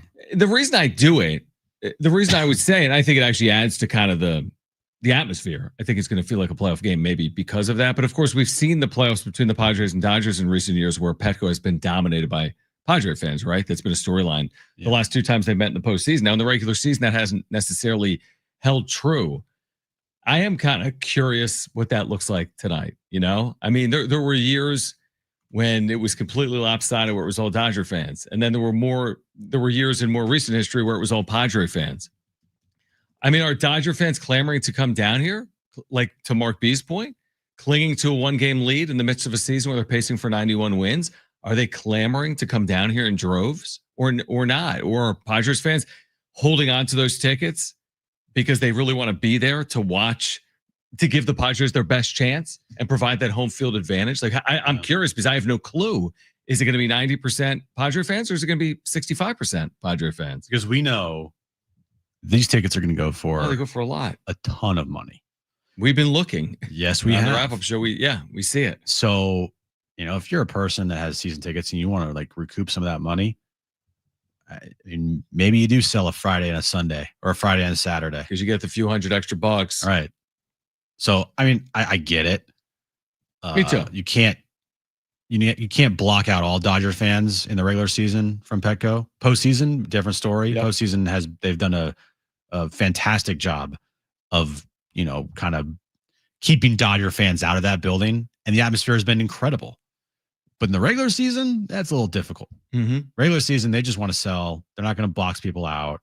And there's so much secondary movement in the regular season where in the postseason, you're buying tickets to go. Right. I feel like there's less of that secondary market in the postseason. Like if it was like the World Series, you're holding your ticket. Right.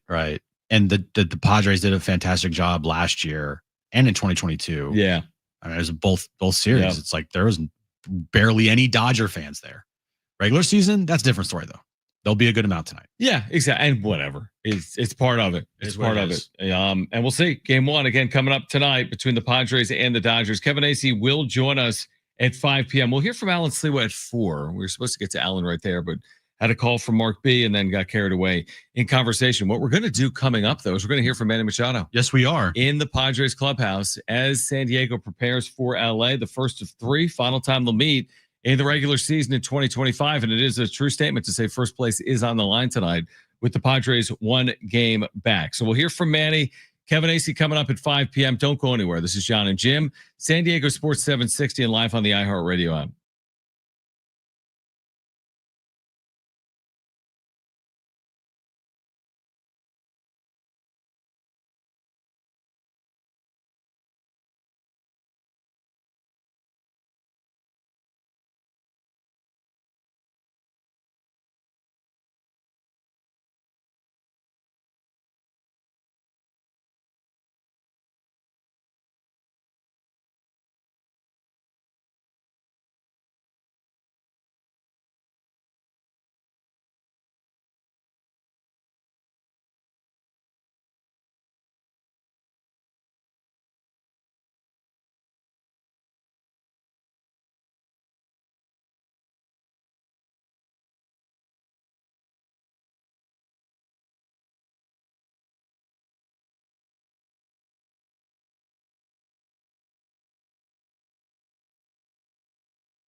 All right, Jon and Jim, San Diego Sports 760.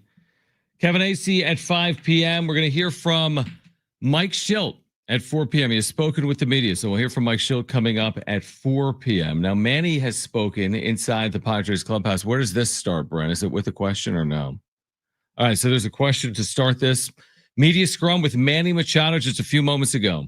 Well, I think to answer the question, you know as well as anybody what this rivalry's become. Can you kind of crystallize it for us in a few sentences? The what? The what? What was the question? Sorry. But you know as well as anybody the rivalry and what this has become the last few years. So can you crystallize it for us what it means? Honestly, I'm just worried about going out there and winning the game tonight. It's just go out there and play some good baseball, play the baseball we were capable of playing. Facing Snell, you've seen him obviously a few times. You've been teammates with him. What makes him so tough? We faced him for the first time last week, so we got a nice little report on him to go out there and kind of see what his game plan was against us. So, go out there and try to compete with him. He's definitely a big competitor, so try to go out there and out-compete him. You got you on the mound. Just seeing what that guy continues to do, go out there and battle the way that he does. Just how much does it mean to see a guy who's been through as many things as he has been to continue to go out there and try and take the ball every 5 days? He loves baseball, man. He's done it for. I've messed with him for like 40 years. I tell him all the time. Between here and Japan, and he's just a tremendous competitor. Like I said the other day as well, he's one of the hardest guys on himself when he doesn't do well, and he's just so prepared for everything that can possibly happen in the game. And when you have a guy like that on the mound, taking the mound every 5th day, it gives you confidence to go out there and try to perform for that guy. So, obviously, he has so much respect between with everyone in this clubhouse. So, it's just awesome to see him go out there and perform and be healthy. Why is tonight going to be different than last weekend in LA? Why is tonight going to be different than last weekend in LA? I don't even know how to answer that question, honestly. I don't know. How is tonight? All right, how is tonight going to be different than last week in LA? Is that even a question? How's that? Yeah? Oh, it did? I just don't know how to answer that question, honestly. I really don't. Let me rephrase it. What are you guys going to do differently than what happened last week in LA to get different results? Okay, so we want different results. Try to win. Obviously. I think that's a key. But just play baseball like we've been doing the last 3 days. I think we'll be pretty good if we can repeat that. All right, so you can tell. I said, and we said, the second they lost the manner in which they lost last year, this is a narrative that is so hard to escape. And then when you further supplant it by not playing well like last weekend, they want nothing to do with it. And you can tell inside Manny is seething, but he's trying to remain calm. And I understand it. There's all these weird dynamics playing out. Last weekend doesn't have to do it this weekend unless you make it have something to do with it. So it's just kind of a weird situation to be in. In the clubhouse, all the media wants to ask about is what can you do to beat the Dodgers? Well, we know what they need to do. Manny needs to be better against the Dodgers. He didn't make that one play on Friday night last week. The diving try that he should have made, and he'll tell you that he should have made that. They got to be better with runners in scoring position. They can't run into outs on the base paths like they did. They got to be better defensively. They have to get more length and better outings from their starting pitching. That's what they need to do to be better, to get different results this weekend. Or score another. He was like, he doesn't like the question because twice he didn't like Derek's question. The first question he had him re-ask, and then he's like, he just, you know how Manny can be. And I understand. Honestly, I'm okay with it because most athletes, 99% of them will never do what Manny just did there. They'll just play the game and they'll go along with it. But Manny wears his emotions on his sleeve. You know that these mean more. You can say they don't. It's just another game. They mean more. The problem is when you treat something like it means more, you're maybe setting yourself up for same results. Yeah, and I'm not going to give Manny too much crap for, not answering that question. We'll answer the question for him, and we just did. So that's what it is. Like he's not going to say it, but we'll say it. And what we say about it is what everybody is thinking in that clubhouse. They might not say it to the media, but they're thinking this. They know they have to be better with runners in scoring position against the Dodgers. They know they have to step up their star players. Mm-hmm. They know that their starting pitching has to be better. Like, they know it. Right. But they're just going to act like everything's fine. And I get that. You don't want to give any mental edge to the Dodgers being like, oh, yeah. I mean, imagine if Manny came out to the media and he said what we have all said for the last year here. They're in our heads. Imagine if we went Pedro Martinez route. Yeah, exactly. Right? No, I mean, he'll never do that. He never will. And honestly, there's no winning with this conversation other than winning on field. Honestly, imagine if he was asked, thankfully he wasn't asked this. Imagine if we were in there and you said, hey, Manny, why is it that you've struggled so mightily against the Dodgers in your career and more specifically this year? Oh, that would. I mean, he's got a 584 OPS. I know. In 45 plate appearances against the LA Dodgers this year. He's had one good game. Yeah, it's a 5 RBI game. 5 RBI game. That was really good. Which is, but everything else has been abject failure this year. And if you want to go further, go look at his numbers in the postseason against the Dodgers last year. I don't want to do it. I know we did it 2 days ago. Not great. Right? And they weren't good. And I don't even want to do his lifetime numbers against the Dodgers because there's a lot in there. But he's got to be better in these big series. It's not just the Dodgers. It's postseason series. Yeah. Not just against the Dodgers. It's postseason series. 100%. So, and he recognizes it. It's a weird thing with him that in some of those bigger moments, those have not been his moments to shine necessarily. Right? I think that's fair to say. In a Padres uniform, has he always shined the brightest when the lights are the brightest? The answer is no. No. I mean, last postseason, he was 5 for 28. Overall, 179 average. Yeah. So that tells the story. He, against the Dodgers, 5, 10, 14, 18, 21. He was 4 for 21 in the series with a home run, 2 RBIs. Right. That's right. So it's right. He knows it. And I'm guessing that you put some additional pressure on yourself. When you put additional pressure on yourself, you don't get, that doesn't make it better to get results. No, it doesn't. You know, I get it. Manny doesn't want to talk about failures. He just go forward, just go forward, just go forward. It's baseball. It's baseball. It's baseball. If that is what he needs to do to get himself ready for these games, then that's what he's going to do. Right. And he's never going to go deeper into, why do you guys not perform well against the Dodgers? No, he's never going to do it. By the way, just to the point of hey, big series for Manny and just for the Padres in general. But listen to the pitching you're facing. It was similar last week, but Snell 1.8 ERA this year. Glass now 3.12. Yep. Yamamoto 2.90 ERA. The combined ERA of those 3 starters is sub 3 this year. Runs are at a premium. I get it. It's hard. It's easy for me to be like, hey, man, he just goes 6 for 12. Yeah, I know. You know, right? but and maybe he does do it. He's capable of doing it. But this is where it's hard to be really good against elite pitching. We talk about that all the time. And they're facing, by and large, those are some of the better pitchers in the National League that they're facing this weekend. For Manny, it comes down to late game situations because, you look at his numbers in the postseason last year. He did have a home run, I think, in game 1 off of Kershaw. Early. Yeah. But it's what he does late or what he doesn't do late, which is the problem. And can he have a big moment late in a game off of the relievers for the Dodgers?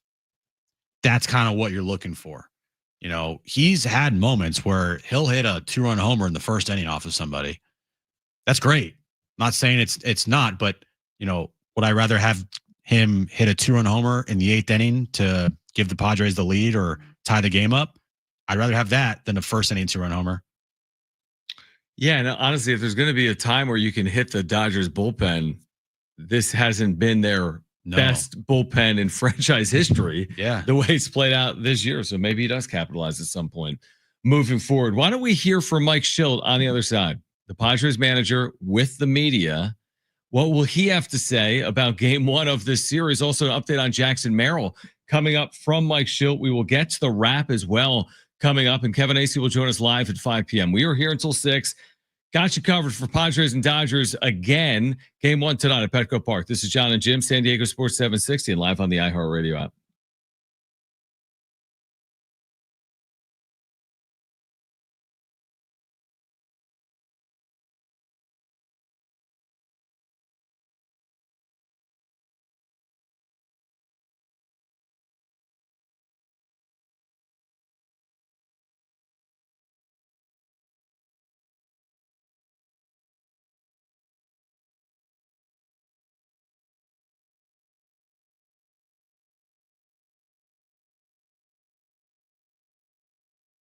All right, hey guys, it is Jon and Jim again for the all-new Jamul Casino Resort. We've been telling you all about our friends over at Jamul. Now open the hotel and spa at Jamul Casino Resort. It's the next level of luxury. It's arrived.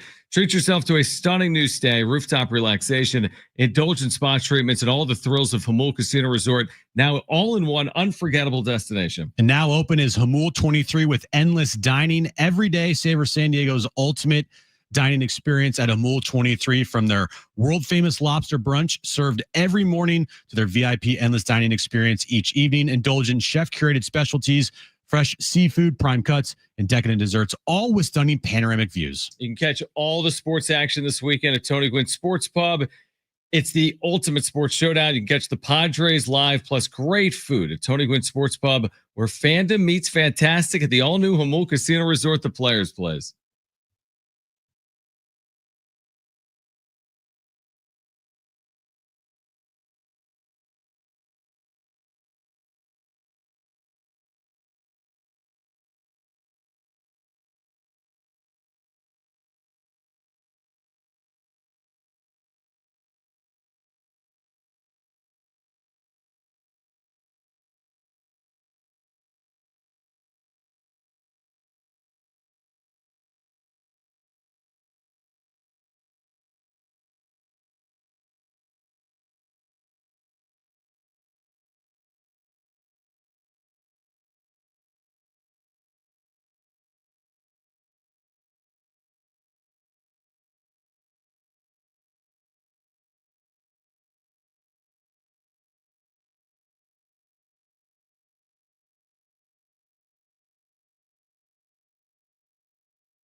All right, this update is brought to you by Staples Stores. Padres Dodgers tonight start a 3-game series at Petco Park. 6:40 first pitch. Yu Darvish is on the mound for the Padres. Blake Snell on the mound for the Dodgers. And tomorrow night, STFC takes on Portland at Snapdragon Stadium. 7 p.m. pregame, 7:30 kickoff. You can listen to that match right here in your home of STFC, San Diego Sports 760. How many times have we all said that was easy? Well, the Staples Easy button is back, and it's got everyone saying it again for custom prints, shipping services, even passport photos, plus quality products delivered next day to over 98% of the U.S. Staples. That was easy.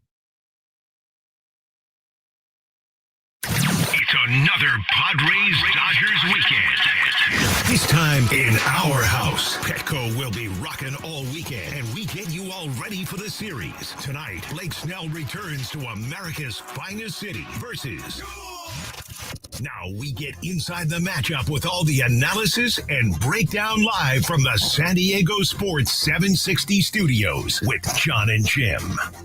All right, San Diego and Southern California, what's going on? It's hour 3 of Jon and Jim. We're getting you ready for a huge weekend and series when it comes to this rivalry being renewed. Padres and Dodgers tonight, game 1 of a 3-game series, and we will hear from Mike Shildt momentarily as he updates us on Jackson Merrill and, of course, gets us ready for this series as well. Now, Kevin Acee is going to join us at 5 p.m. With much more. So Kevin will join us at 5 p.m. We've got a ticket giveaway for you today as well. We've got a 4-pack of tickets to see Nelly. We'll give those away coming up later this hour. Are you excited to hear Mike Shildt? Yes, because I have seen a spoiler for something that Mike Shildt says, and I'm actually kind of shocked that he says this one thing. Okay.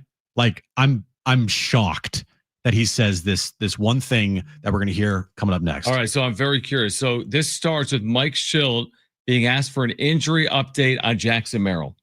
We sat down with Jackson today. He feels better today, incremental improvement, the most improvement he's had since the beginning of this. And we're still in the evaluation mode about what it looks like, but he is improving, and we'll see what he's available for today. So clearly no decision on an IL stint if it's coming. You're going to take another couple of days to evaluate? No clear decision, that's correct. Okay. What's the latest on Michael King and his schedule?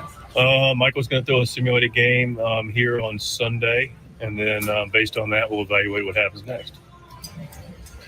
Jackson, how do you balance knowing what you can backdate to and what could become available at the end versus need for now? I mean, that's exactly what it is. It's a balancing act. We want to clearly have Jackson on our team, so we want to see what that looks like and when that be a real possibility and whatever role that could be, whether it's off the bench or clearly getting back in the lineup versus, backdating it and knowing that, we're playing with a, roster that's a little shorter. So had that conversation today. We feel comfortable where we are, and it's just going to be a literal day-to-day evaluation. And if we get to a point sooner rather than later that we don't believe, within a 3-day period he's going to be able to come back and contribute, then we will have to consider doing something. The improvement, how would you quantify what the improvement is? Like I said, it's kind of hard to actually quantify, but there's definitely a couple step functions of improvement today relative to what the 4 days previous were, which were kind of flatlined. Has he done anything like no, I mean, we're just making sure he's combination resting and getting exercise and getting the treatment. He's working on the bunting to keep his timing with his eyes down, and but as far as baseball activity, nothing otherwise. Repeated the question we asked you a week ago. Is it just another series? Yeah, we have however many series on the schedule that we play, but I mean, I'm not going to sit here and say it's it's got significance. Obviously, I mean, we're right there, for the National League West, right in the position we expected to be in, and this is what we play for. So, to say it's just another series would be not completely accurate in a sense, but yeah, we're excited about it, and it's a great opportunity for us, and we're ready to go. How important is it for this team to have a chance to control their own destiny to come playoff time, come division? Oh, I think it's really important.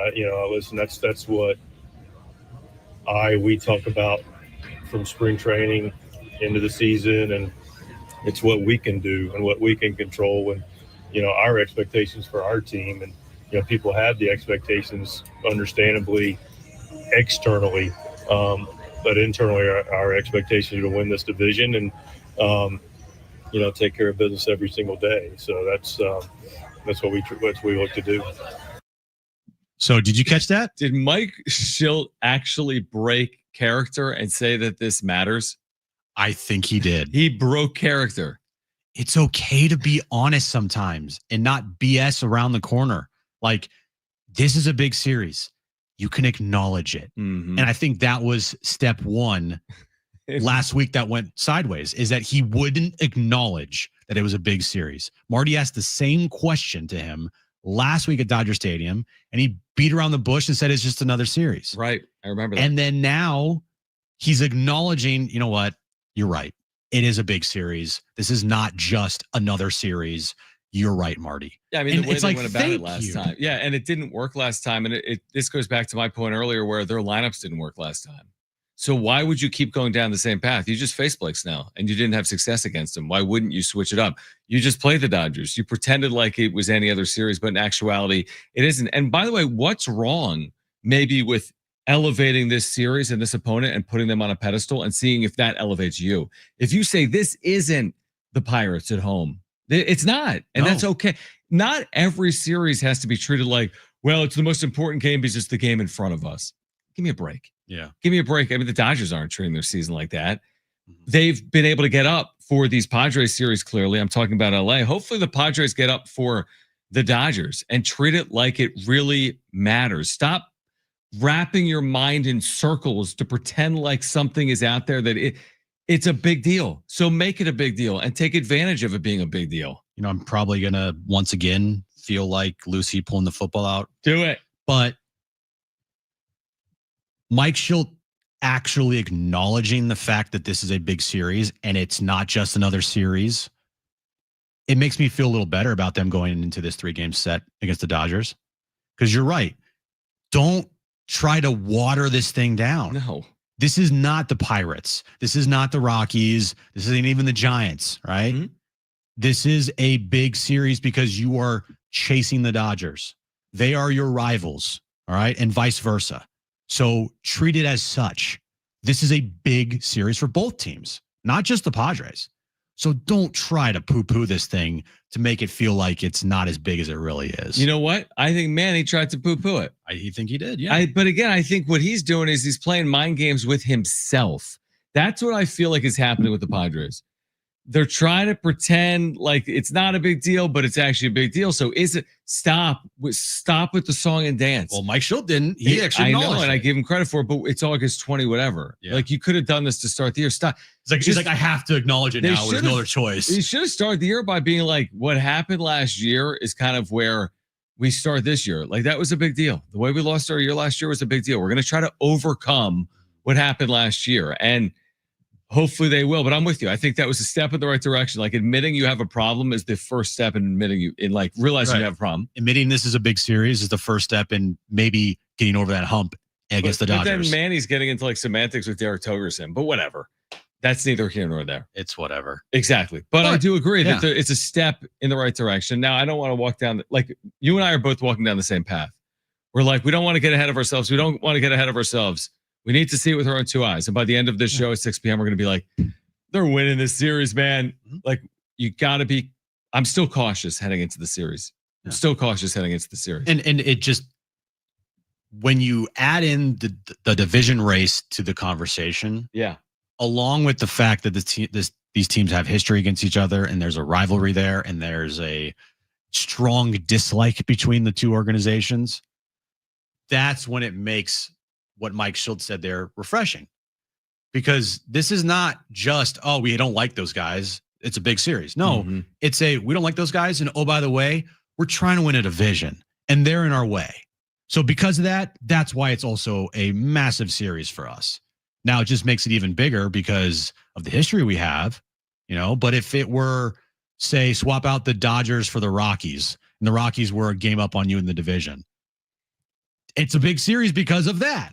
I've made that. You're right. And I agree. And I've made that point with some trolls on social. Like, why are you talking about the Dodgers losing and the Padres winning? I'm like, because they're a game behind the Dodgers. Right. If they were a game behind the Toledo Mud Hens, I would mention it. If they were a game behind the Richmond Flying Squirrels, I would mention it. It's a big deal. There's been no division winner in San Diego since 2006. And they're a game back of the division with 34 to play. Yeah. So, and the fact that it is the Dodgers adds additional intrigue, of course, but it's a big deal. If it's the final day of the regular season and it's Padres Rockies to win the division for those two teams, it would be a massive game. It would be massive if it was Padres Rockies, but it's a massive deal as well because of the Dodgers. Right.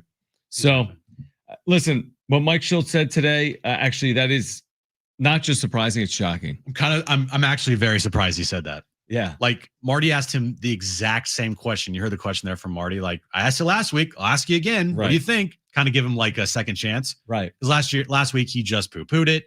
And it's just another series. We're just going out there and play baseball. Another series. And at the time, they had a 1-game lead in the division. They had the right, exactly, as opposed to being one back. And if that was Mike's message to the team, well, it didn't work because you played like crap. So hopefully, the message hopefully is flipped. Like, this is a big series, guys. We need everyone on their A game. All right. We need to play our best baseball. And we're not going to play like we did last weekend. We're going to go out there and we're going to play Padres baseball. And it's a big series. I hope that's the message in the clubhouse. I agree with that. I agree. It's funny. I don't know if it is because we don't have the audio right now. I watched an interview with Xander from postgame yesterday that Marty posted right on our YouTube channel with Xander Bogaerts. Yeah, I very much enjoy listening to him. I do too. And it was 4 or 5 minutes. It was very good. But he was asked specifically, like, does it mean more? And he was like, not for me. He's like, I can't speak for the other members of the team, but like, no, I mean, he's like, I think we're playing good baseball. I'm paraphrasing. He's like, whether it's the Dodgers or whomever else, we're playing good baseball. That's what matters most. I don't need the Dodgers to get up for this upcoming series. He went down that path. He was being very honest in a very Xander way. He's very thoughtful. He'll take a moment, he'll think about it, and he'll answer in a manner in which he's well spoken. But he didn't go down the path of it's a bigger series because it's the Dodgers. Manny certainly didn't want to go down that path when we played him 30 minutes ago. But I don't know what they truly believe in their heart of hearts. The other thing that Mike Shildt said there, and he started off talking about Jackson Merrill, sounds like Jackson Merrill probably is going to go on the IL here soon. If he's not able to do any baseball activities other than just stand there and bunt, like, you're going on the IL, dude. Well, they have to put him on today if they're going to retro date it to the injury. Right. If they don't put him on today, they would have to start his clock of the IL tomorrow. So AJ Caswell just tweeted out, if Merrill is not on the IL by first pitch tonight, which seems like the likeliest outcome, it would indicate the Padres feel good about a return for now. They can backdate the IL stint, so Merrill returns on 8/29. But after today, that date starts to get pushed back. Right. I feels like they're going to put him on the IL, but at the same time, we've talked about it. If they put him on the IL and they bring up a player, is that player helping? Yeah, exactly. Or is that player's going to occupy space on the bench? What Shildt said, coupled with what Merrill sounded like yesterday, coupled with Casavell's reporting, I would agree with you that it's more likely than not he goes on the IL. But we'll see, and we should have more of an indication between now and 6:40. All right, we'll get to the wrap coming up on the other side. Kevin Acee will join us live at 5 p.m. with much more as the Padres and Dodgers prepare for their final regular season series of the year. It's game 1 tonight between LA and San Diego at Petco Park. The wrap is on the other side. This is Jon and Jim, San Diego Sports 760 and live on the iHeartRadio app.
All right, Jon and Jim, San Diego Sports 760. Kevin Acee joins us live at 5 p.m.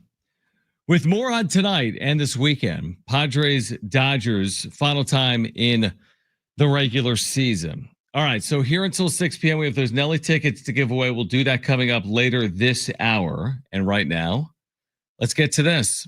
It's time for the wrap. Presented by Sombrero Mexican Food. Check out their website at sombreromex.com. Will you be watching college football tomorrow? Jon won't. Jon won't. Here's the thing. I know that's a joke because he totally will. Well, here's the problem. Me and Jim are Actually, going to Anaheim. he won't. Going to Anaheim. Oh, I'm taping everything. Like literally like a beta, like VHS. I'm going to tape it. We're going to Anaheim for the West Coast Card Show. Yeah. Which is getting in the way of week 0. For you. Yes, for me. Now, it's not week 1. No, it's not. But still, college football starts tomorrow. Do I want to miss Kansas State, Iowa State from Dublin? I do not. Do I look like the type of guy that wants to miss Kansas State, Iowa State, and Dublin? I don't. Isn't it like early though? What time are you going to the show? We're going to like 8 in the morning. Oh God. I think the game's at 9 in the morning. Yeah, it's like 8 or 9. Well, when we drive up, we can just put it on our phones and just put it on like the dashboard. We can just watch it drive off a cliff. That's true. Like 3rd and 1. We're dead. I forgot you're driving. Yeah. Are you a good driver? I go 50. Oh gosh. 55. What's the speed limit? I remember Kristen telling me that you're like an awful driver. She has said that, but you should see how bad she is. She thinks she's the absolute. I would not be caught dead unless she kills me in a car that she is driving. That bad, huh? That bad. I have not been in the car with Kristen driving in 10 plus years. Well, the only time have I driven with you before? I don't think I have. No, one time and you're like, you are a terrible driver. I was like scared for my life. Because I was going 35 on the like highway. Yeah, it was not good. And then the one time that you got a ticket for running a red light, and then you got and I saw the video and I'm like, oh my gosh. I hit like 5 curbs. And I knew you were I knew you were on your phone. You didn't stop. You hit a curb. You were like racing up to the stoplight, and then you hit a curb as you turned. I was just didn't oblivious. stop.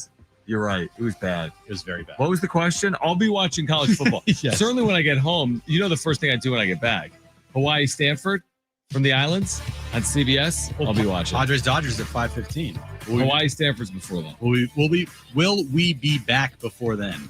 Yeah, definitely. Because we're taking my 6-year-old. There's no way we're going to be able to be there for like 8 hours. So get your Pokemon stuff done. I will. Oh no, we'll be there for a while. We'll be there for a good amount. It's like what, 1,100 tables? Do they have a children's like daycare? They just drop them off. If you dropped off Jones at a children's daycare at a card show, and you told Kristen, she would murder you. Yeah, probably. Next question. Will Fernando Tatis Jr. hit a home run this weekend? Just one. Like over the wall? Like a ball that hits over the fence? Or in fair territory. Not like a foul ball. No, he will not hit a home run this weekend. Ooh, the jinx. Well, now you just ruined it. No, this is a reverse jinx. I'll say yes. Okay, well, we got it both covered. We have it both covered. I say yes. Toddy homers off Blake Snell tonight. That'd be nice. Just like a leadoff home run. 450. 453. Nice. Toddy. That'd be nice. Next question. Who's the biggest X factor for the Padres this weekend? Is this a trick question? X? Xander?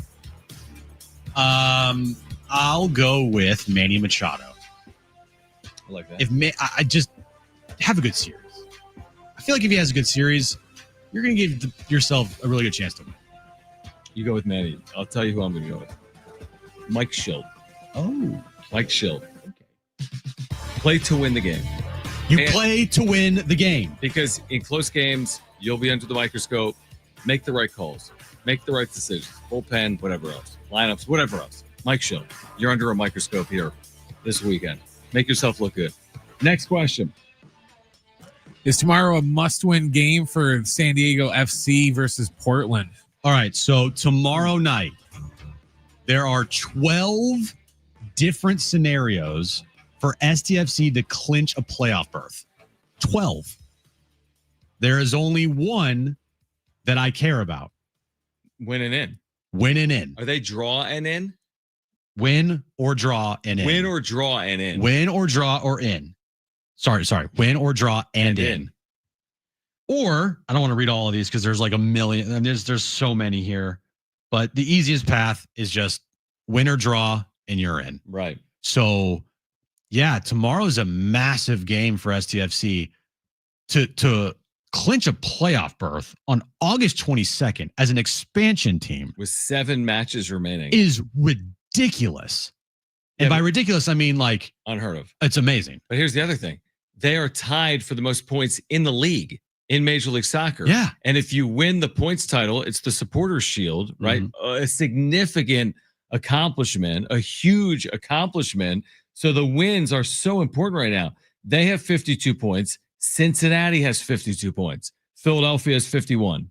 So you got 3 teams within 1 point of each other in San Diego, Philadelphia, and Cincinnati. These are all massive. You got to keep piling up these wins. Not just a playoff spot is on the line. The Supporters Shield is on the line. The top seed in the Western Conference is on the line over the next 7 matches. So amazing opportunity. You're right. It's like unprecedented, rarefied air that they're walking in right now this August. Yeah, it's just they've had an incredible season. Crazy. It's going to go down if they do end up winning the Supporters Shield, finishing in first in the Western Conference, hell, making winning the MLS Cup. I have to go back in the history of MLS, but to me, I think that would be one of, if not the greatest expansion seasons in the history of the sport. Would have to be, right? I mean, they're already on verge of having the greatest regular season in expansion team history. I don't know if any expansion teams in their first year have won the MLS Cup, but my guess is not many, if any. I don't know the answer to that. But I do know they're 16, 7, and 4 this year with 6 consecutive road wins. They're playing Portland again tomorrow night at Snapdragon, and Portland in playoff positioning, SDFC in first place in the Western Conference. Again, still playing for that Supporters Shield in their inaugural year. I just asked in Major League Soccer. I just asked, of course, ChatGPT. Why don't we just have ChatGPT on the show? Well, it's a great source to find information really quickly. Said, have any expansion teams won the MLS Cup in their first expansion year? ChatGPT says no MLS expansion team has ever won an MLS Cup in their very first season. The reason I don't buy that is the first year of MLS, every team was an expansion team. That is correct. 1998, Chicago Fire. They won the MLS Cup and the U.S. Open Cup in their inaugural season. This is the only time an expansion team has pulled that off. But interesting. That was the first. That was the first year. Yeah, that's crazy. That's crazy. LAFC in 2018, they had a strong first season, but they were knocked out in the playoffs. They later won the MLS Cup in 2022. The Atlanta United made the playoffs in their debut season, and then they won the MLS Cup the following year in 2018. So the answer is no. The answer is technically yes, because but it's the first year of the league. Right, but it's really no. It's no. All right. You can listen tomorrow night right here on San Diego Sports 760. Kevin Acee coming up at 5 p.m. We're getting you ready for the Padres and the Dodgers from Petco tonight at 6:40. This is Jon and Jim on San Diego Sports 760 and live on the iHeartRadio app.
This update's brought to you by mattress firm Padres Dodgers. They start a 3-game series tonight at Petco Park. 6:40 first pitch. Yu Darvish on the mound for the Padres against old friend Blake Snell for the Dodgers. And tomorrow night, SDFC takes on Portland at Snapdragon Stadium. If they win or draw, they will clinch a playoff spot. 7 p.m. pregame, 7:30 kickoff. You can listen to that match right here on your home of SDFC, San Diego Sports 760. Need better sleep? This Labor Day weekend, upgrade to premium sleep at Mattress Firm's best sale of the year. Let their sleep experts match you with the perfect bed and get the rest you deserve. They make sleep easy. Shop Mattress Firm's best sale of the year.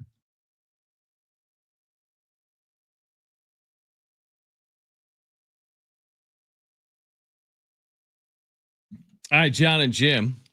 San Diego Sports 760. Kevin Acee joins us live at 5 p.m. We're getting you ready for tonight down at Petco. And if you missed it yesterday, great conversation with a dear friend, Jon and Jim, Alan Sliwa, the Sliwa Show on YouTube, San Diegan, lifelong Padres fan. And we caught up with him on the upcoming weekend. We started the conversation by asking about his excitement level for tonight.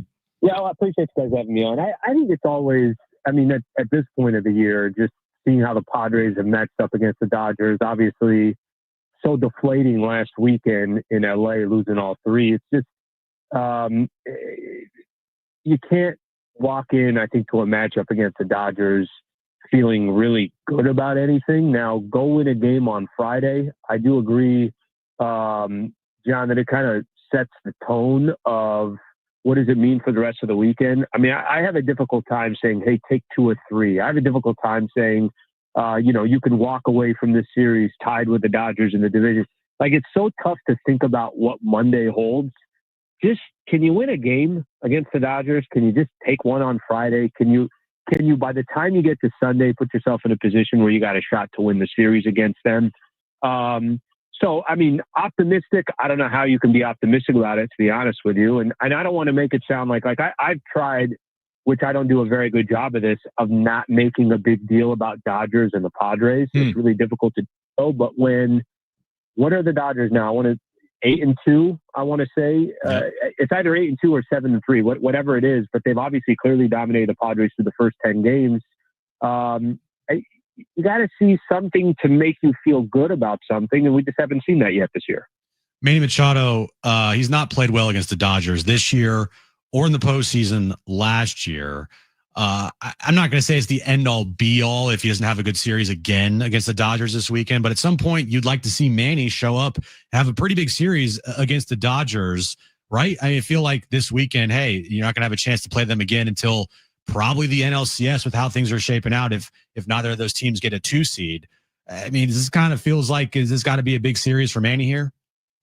Well, it was a good, at least these last few days, you feel a little bit better about Manny than what he's been over the course of the last 30 days, you want to call it. But you need your big boys to deliver. It's interesting. The first 2 games, I want to say, Dodgers and the Padres over the weekend, I want to say, and I'm trying to think off the top of my head, but Shohei, Freddie Freeman, Mookie really didn't do all that much in those first 2 games.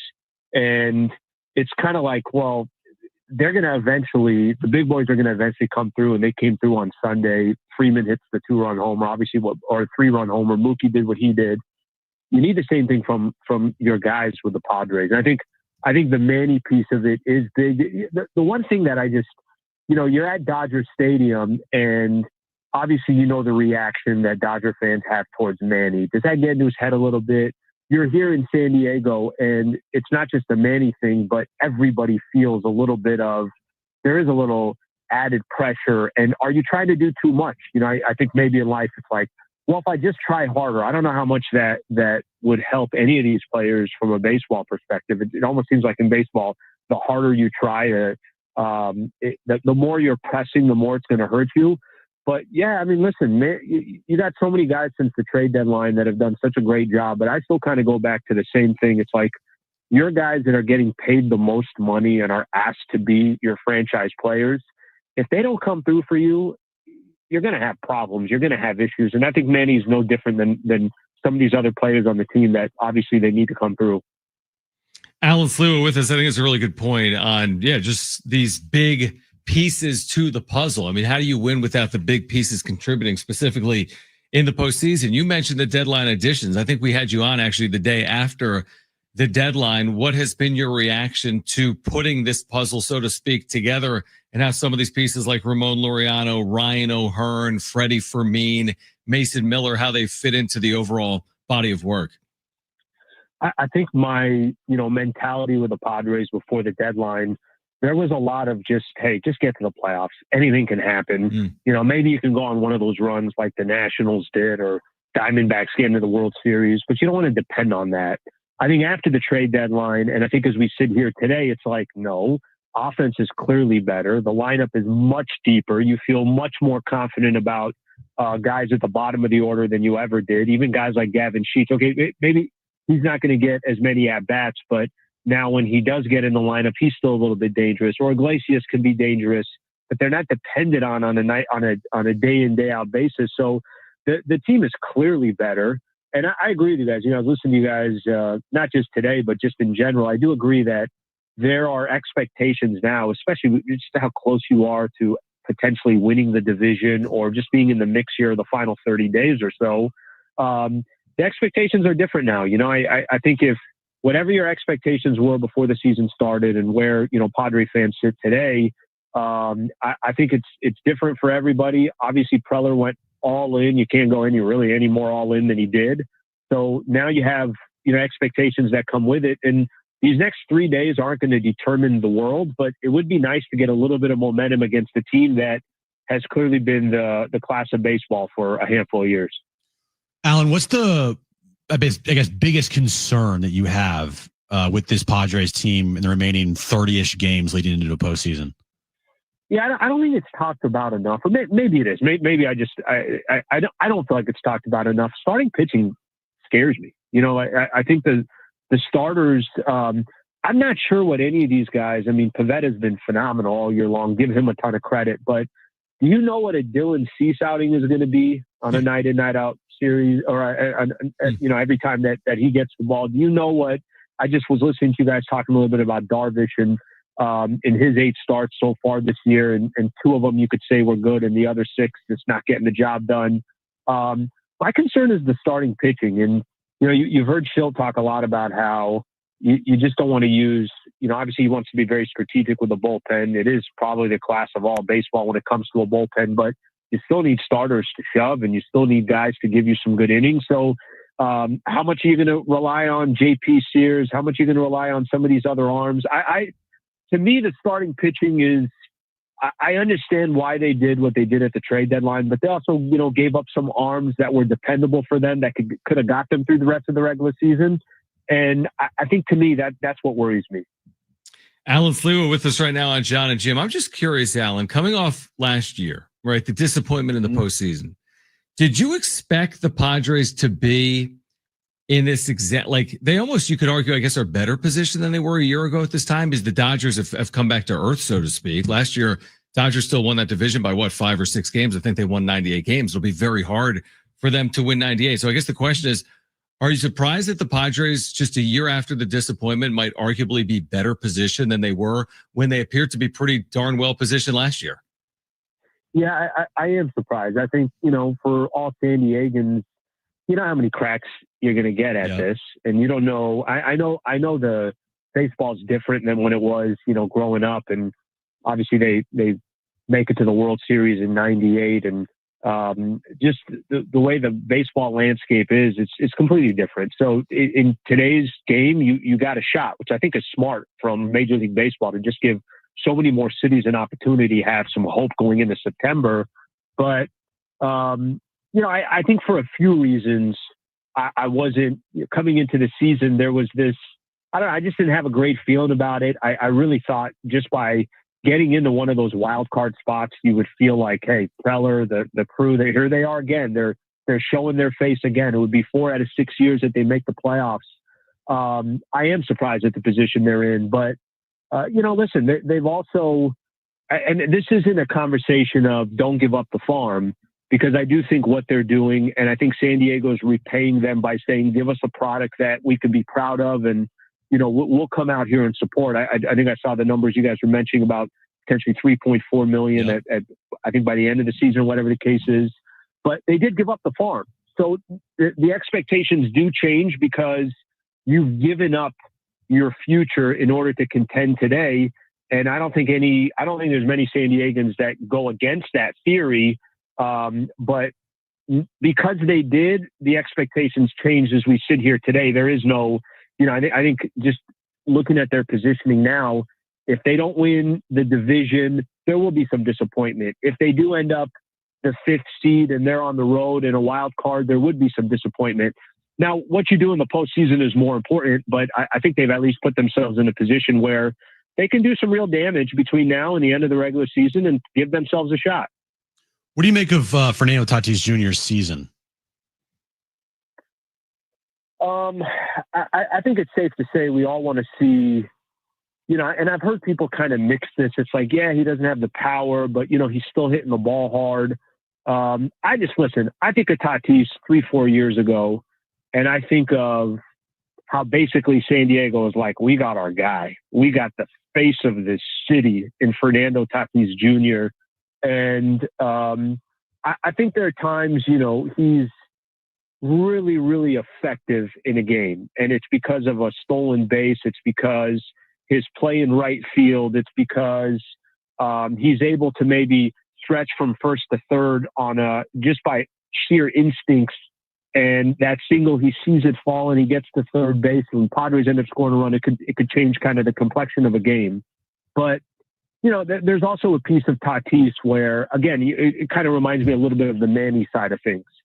And I'm not saying that the Padres aren't going to win a World Series because Manny and Fernando are the only two guys delivering. But I think the Padres can win a World Series if Manny and Fernando are delivering with everything else that they have and everything else that Preller has built. So I think that's kind of a roundabout answer that I almost put Machado and Tatis sometimes in kind of like the same category. You're the faces of the franchise. You're supposed to deliver. And hopefully, we're sitting back and the conversation is less about those two because they are delivering. And, he's had clearly an up and down season. The drought he has from a home run perspective, that's not good. Being 29th in Major League Baseball in home runs, that's not good. So you do need those two guys. And I think they kind of both sometimes fall in the same category, whether that's fair or not. Great perspective, Alan. We always appreciate you taking time for us. We're looking forward to this weekend and really these final 30-something games of the regular season and the postseason as well. Appreciate you doing it, Alan. Hope you're doing well, and we will do it again soon, all right? Thank you, fellas. Appreciate you guys having me on.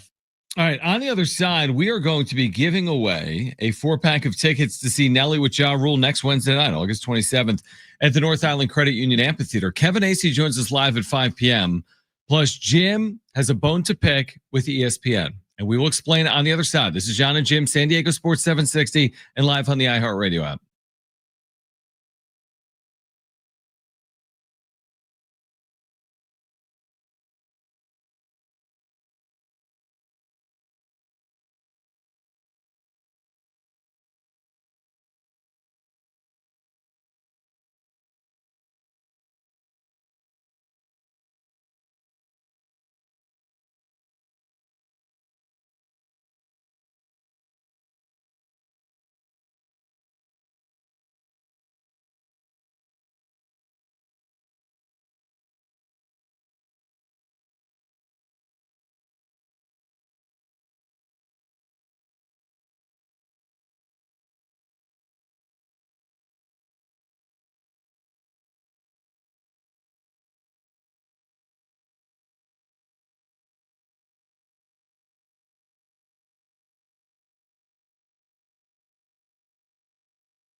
All right, Kevin Acee joins us in 12 minutes as the Padres and Dodgers square off tonight, coming up in less than 2 hours at 6:40 from downtown at Petco Park. So we have you covered.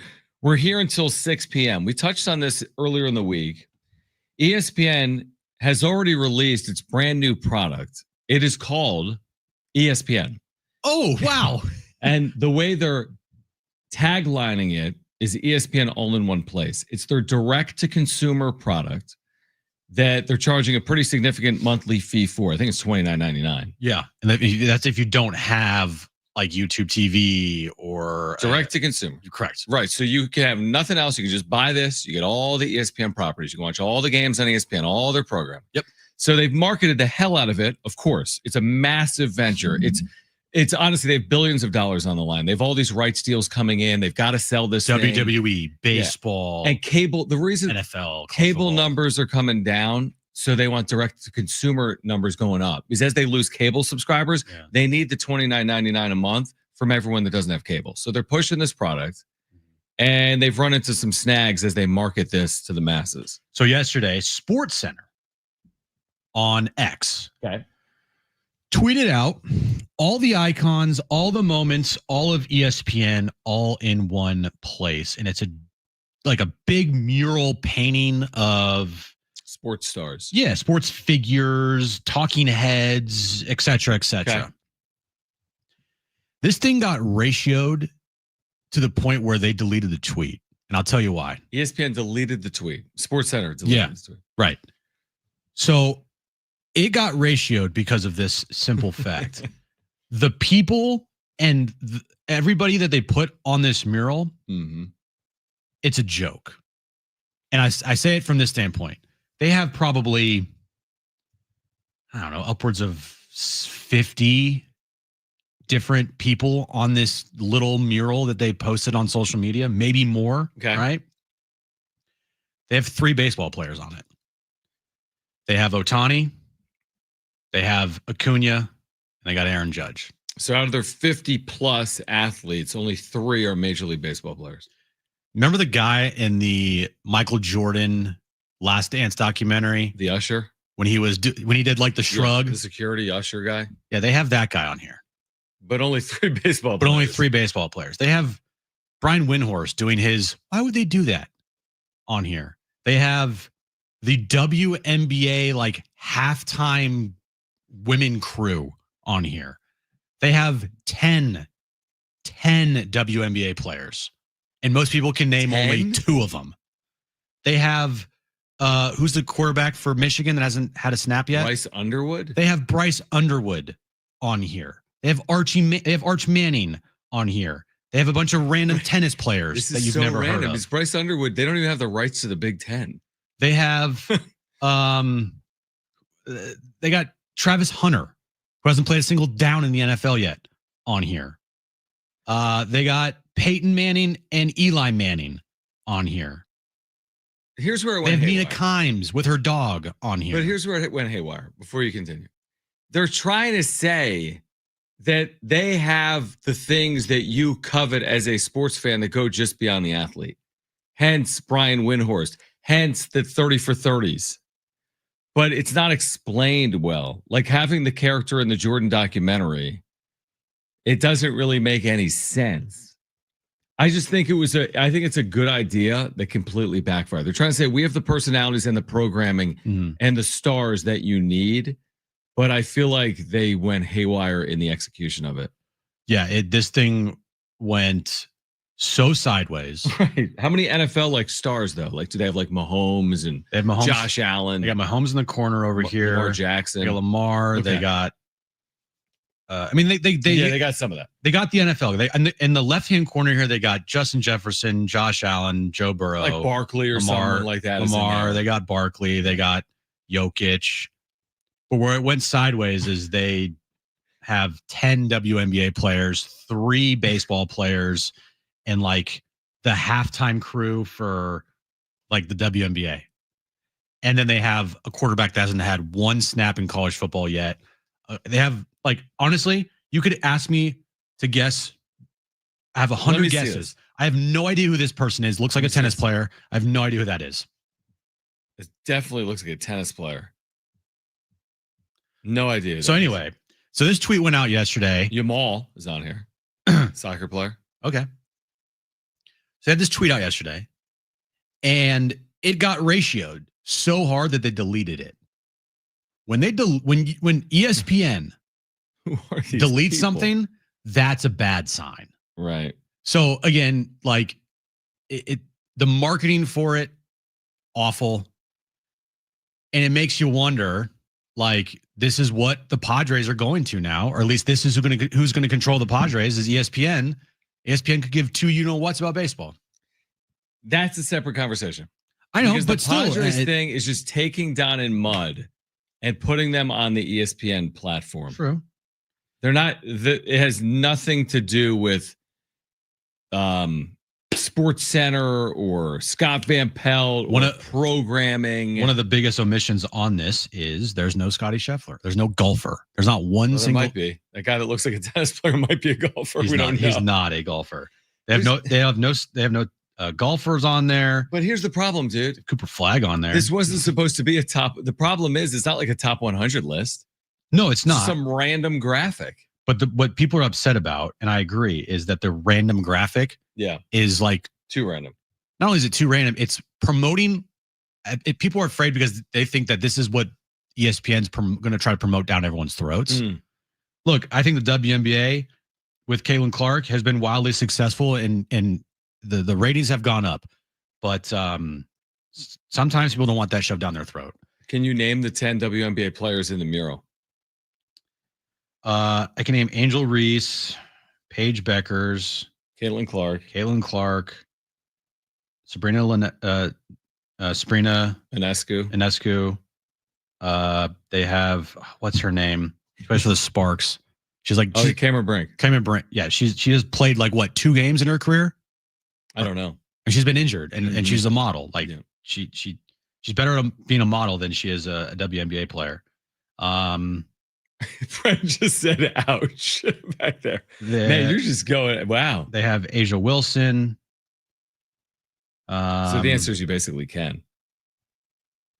Well, that's the ones I'm finding here. And there's others, but down in the corner here. I don't know. It just I found it interesting that it got destroyed so badly that ESPN took it down. That's not a good look. That's crazy. I mean, it's literally, this product came out, is today Friday? Yesterday. Yeah. I think it was actually debuted in terms of you could buy it. It was either yesterday or the day before. So yeah, that's probably not a great way to kick off ESPN all in one place, direct to consumer, with a graphic that got ratioed and taken down off social media. Because it says right here, there's more WNBA players than NFL and college football players on this graphic. That's bizarre. Not great. Kevin Acee will join us on the other side as Jon and Jim.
This update's brought to you by Rapid Radios. Padres Dodgers start a 3-game series at Petco Park tonight. The final meeting between the two teams in the regular season. Padres trail the Dodgers in the National League West by 1 game. Yu Darvish will be on the mound tonight for the Padres against Blake Snell for the Dodgers. And tomorrow night, SDFC takes on Portland at Snapdragon Stadium, 7 p.m. pregame, 7:30 kickoff. You can listen right here on San Diego Sports 760. And if SDFC wins or draw tomorrow against Portland, then they will clinch a playoff berth.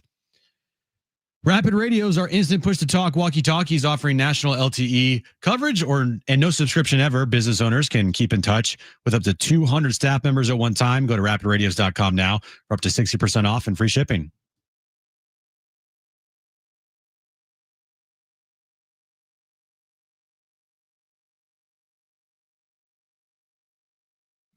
All right, final hour of Jon and Jim. We'll kick it off with our Padres Insider Kevin Acee, just about an hour and a half away from the renewal of Padres and Dodgers, and this time around at Petco Park. So, Kevin, as always, we appreciate it as we start the weekend tonight with Padres and LA. Let's start with Jackson Merrill. I know we've talked about him this week. What's expected here? He hasn't yet gone on the IL. Will he avoid it? Will he go on the IL? What's the latest there? This is the first day where I've heard that he's feeling better. I mean, I just don't see it. We got the off day next Thursday. If he were to go on the IL today, he'd be back for Friday. If he goes on the IL tomorrow, he wouldn't be back till Saturday. He's going to go on, and so on and so forth. So why even put him on now? And also, it would require a 40-man move. I mean, this is the kind of thing that happens when you've got a Manny or a Merrill that goes down, and you think, you know what, if we can have him back 2 days sooner than the full 10 days, and especially here late in the season, why go through all the bother? Now, comes in tomorrow and there was a setback or something like that, then it could happen. But I just had not anticipated this whole time that he was going to go on the IL. It feels kind of like a little bit of a snake-bitten year for Jackson. The ankle twist here. He got hit in the head that caused him to have a concussion, the hamstring injury at the early of the season when he missed a month. You don't want to say it's been a sophomore slump for him, but we're August 22nd here, and it kind of feels like it's a snake-bitten / sophomore slump for Jackson Merrill this year. Right. And which is it, or both? Right. Exactly. It just didn't allow him, this super smart, reactive player, to get into a rhythm too. And I'm not making excuses for him. I'm just kind of seeing what I've heard and also observed. So the pitchers adjust to him and he starts to adjust and boom, he gets hurt or whatever, right? There's been zero rhythm. I don't even know what to take out of this season other than I think we would have to fairly say maybe he's not going to be all that he was last year, but we could be wrong about that too. It's just been it hasn't been good, but it's also been weird. It has been weird. Kevin Acee is our Padres insider. What do you think tonight's lineup signifies with all the lefties in there against Blake Snell? We know there's an injury like Jackson Merrill is out, but what do you think it says about Mike Shilt's willingness maybe to write in both Ryan O'Hearn and Gavin Sheets against a left-handed starter? Riding the hot hand. Don't want to say that there was all this pressure internally. But they talk about stuff all the time. And look, there were people that thought that he should do that. And look, Mike is, I went through and I'm like, gosh, when's the last time they had 4 lefties in against a lefty? Well, it's happened quite a bit, actually. Half a dozen times out of the however many lefties they faced, 35. It was especially lately when he's been going with the whole Iglesias thing. Yeah. But I thought, all right, he's going with the hot hand. So he was hearing it from everywhere, and I can't tell you exactly the motivation here other than it really did make sense. These guys, Sheets and O'Hearn, have been hitting lefties, are hot. It probably does and I'll buy into it because I don't get too worked up and I trust Mike Shildt and the analytics department and everybody. They go with who they think is going to be the best to help them win that night. And you know what? I think this is the best lineup to help them win tonight.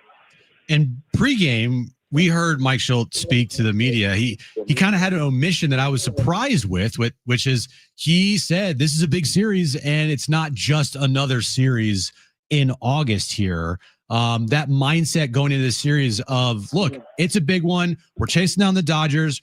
Let's not minimize this thing. It's a big one. Do you feel like that could help the team out? Because last week he was saying the complete opposite. Well, he was, but the players were maybe more opposite. That's a very interesting point because the players were more buying into, and I'm not trying to say they were making it bigger than it should have been, but they were more willing to talk about, yeah, it's first place. Yeah, it's the Dodgers. Yeah, it's big. And they're less willing to do that this week, though I think we're all looking for something if we're going to really try to find this big contrast. And you're right, Mike, he admitted it last week, but maybe not as much as he was asked or admitted it this week. I don't know. Mike Shildt keeps them all the same. He acknowledged it was big because he's being asked about it. It would be so stupid to say that it's not big. So I think that is why we get that admission out of Mike. I really do think that they have done a good job. Look at how everyone except the Dodgers, and we could talk about hours. Why is it that they have not performed well against the Dodgers this year? They did win the season series last year, but go back to game 4 or 5 and then, in the NLDS and all of this year, and we could talk forever. Why are they so good against everybody else? Okay, whatever. They have done a really good job of making every opponent the same. They have. And I do think that helps them for the most part. Kevin Acee with us right now, Jon and Jim, San Diego Sports 760. Do you see it as from Manny's seat? Because we heard Manny in the clubhouse earlier today, and he kind of didn't want to go through the whole song and dance about it being bigger. And I understand that too, like you just said. But against the Dodgers this year, he's hit 220. His OPS is something around 580. He really failed to come through, putting it lightly, at Dodger Stadium this past weekend. Is this magnified this weekend for Manny against the Dodgers? Sure. Yeah, always is for a star making, his average. I call him $31 million man because even though he's making 17 this year, whatever it is, 13, $31 million man. I was told and taught long ago by baseball executives why certain people make exorbitant money. And you want them to have big numbers at the end of the year. It's for series like this. It's for at-bats like he had 4 times on Sunday and didn't come through. So absolutely. I think you guys know me well enough. I'll generally push back on the sort of thing like making something bigger. You got a 162 game season, but this is big. The numbers that you guys, I'm sure, have said, so I don't need to. Terrible year against the Dodgers, and this is look, as we know, there are 31 games after this, but this is their last push to be able to, at least still be 1 game back. Hopefully, for their sake, be tied with the Dodgers coming out of this series because you have to finish 1 game ahead of them. This is their last time to affect essentially 2 games each night in the standings. This is it. He's got to be better.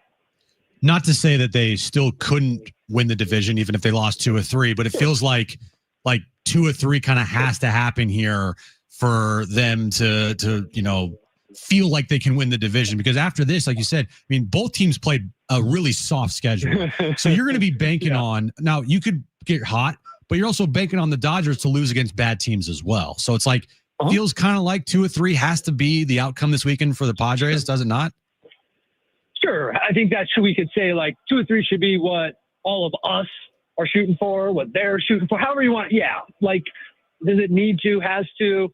Did you think they were going to split in Colorado? You thought they'd at least take 3 or 4 and probably thought they'd sweep the way that they were playing, right? Who knows? But yes, bottom line is I agree with you. This is, 31 to go, 60 to go, 8 to go. This is your last time against the Dodgers.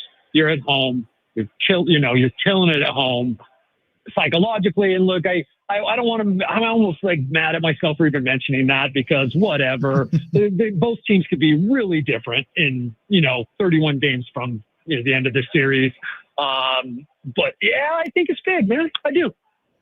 Thinking about the rotation right now, Kevin. Again, Kevin Acee, our Padres Insider with us, and it's really, truly been up and down, right? You have Darvish tonight. struggled so mightily in that first inning and then settled in, but it's like that first inning counts. The same thing recently with like an Nestor Cortez. We know that Michael King is out. Darvish is still in a situation where he's made 8 starts. He has not thrown more than 84 pitches this year. Jim made the point that he hasn't thrown more than 90 pitches since what, May of last year? Yes. Yeah, he hasn't thrown more than 90 pitches since May of last year. Is there a specific reason for that? Because there have been points in his career where he's been considered a workhorse, and that certainly isn't playing out over the last 2 years. I think this is a part of what they've been saying basically since before spring training, which is we're going to watch you, Darvish. And then, of course, and that could be fewer pitches. That could be fewer innings. That could be fewer starts. That could be in between starts, the kind of work. And so far, you hasn't really changed his in between all that much, from my understanding. So there are different ways that, if it is at all possible, or if it makes sense, stressful innings, guys on base, whatever it is, if it makes sense to take you, Darvish, out, be able to rely on this bullpen, they're going to do it. Everything is with an eye toward you, Darvish turned 39 after his last start, or before his last start, and has missed time each of his 5 seasons with the Padres with elbow issues. So yes, there is something to that. I have not got an answer on any sort of what is the guy? What is the, I don't know. A little bit case by case basis, but zero doubt that is not coincidence, and that we should maybe make a note of it when he goes above 90 or 95 pitches. Absolutely. We didn't talk to you yesterday, so we didn't have a chance to ask you about Fernando Tatis Jr. brilliant play on Wednesday night. You've watched most of all of these plays that he has made, robbing home runs. Where would you put that as far as one of the better, defensive plays that you've ever seen from Tatis?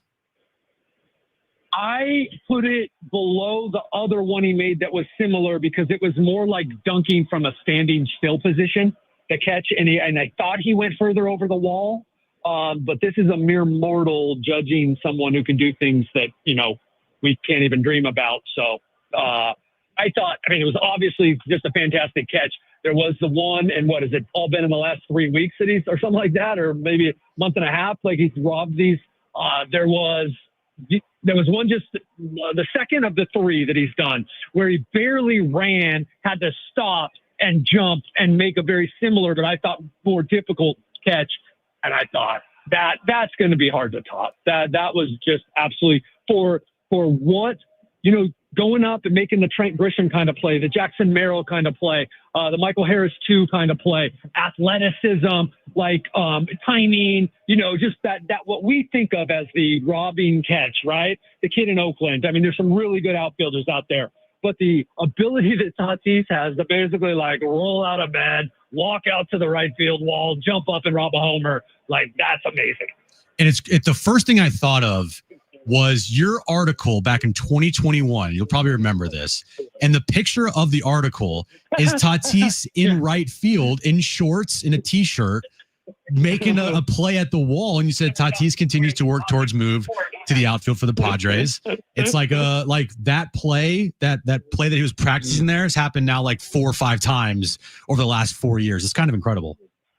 I remember standing next to AJ Preller in the dugout, and Preller just being like, "Are you kidding me?" And his thought being, jeez, this guy's going to get hurt. Is he going to go, giving him another opportunity to go throw his body against at that point, Tatis is 22 and just is playing a certain type of way.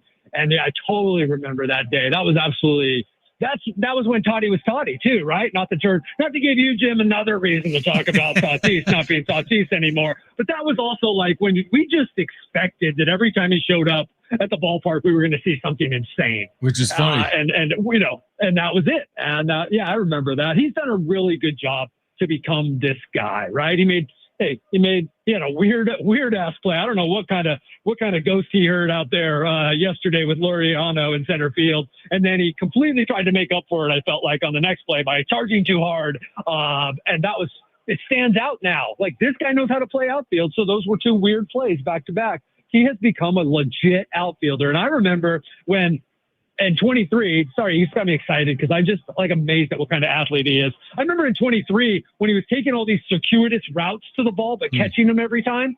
Like, it's like he looks like a guy who hadn't played there. And now he's just a right fielder, and it's never going to stop. And he's probably going to win some more platinum gloves. One of the crazier stats now is he's robbed more home runs at Petco over the last 18 games than he's hit home runs. So he's robbed 3, and there's just weird he's stuff hit 1 going and on. robbed 3. It's kind of wild stuff going on. But I will say, and we're up against it, Kevin. But I will say, and we've gone down this path so many times, but I have to ask it to you. It feels like he's been better at the plate, does it not? He's seemingly on base constantly over the last 6 or 7 games. We're all still waiting for that home run. But would you agree that it seems like the last 7 or 10 days he's been better at the plate? And I know you're up against it, so I'll just refer to how we talked last time about, all right, maybe them, him, everybody stops worrying about the home runs and all that. Keep working on stuff. But this Tatis that we're getting, this is winning Tatis. And, okay, It's been good. It's been good. Kevin, appreciate it. Enjoy this series. We'll catch up Monday. All right, guys. You enjoy too. See ya. All right. We'll react to that on the other side. Kevin Acee brought to you by the all-new Humul Casino Resort. The Players' Place is Jon and Jim. Stay with us.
All right, the iHeartRadio Music Festival is back.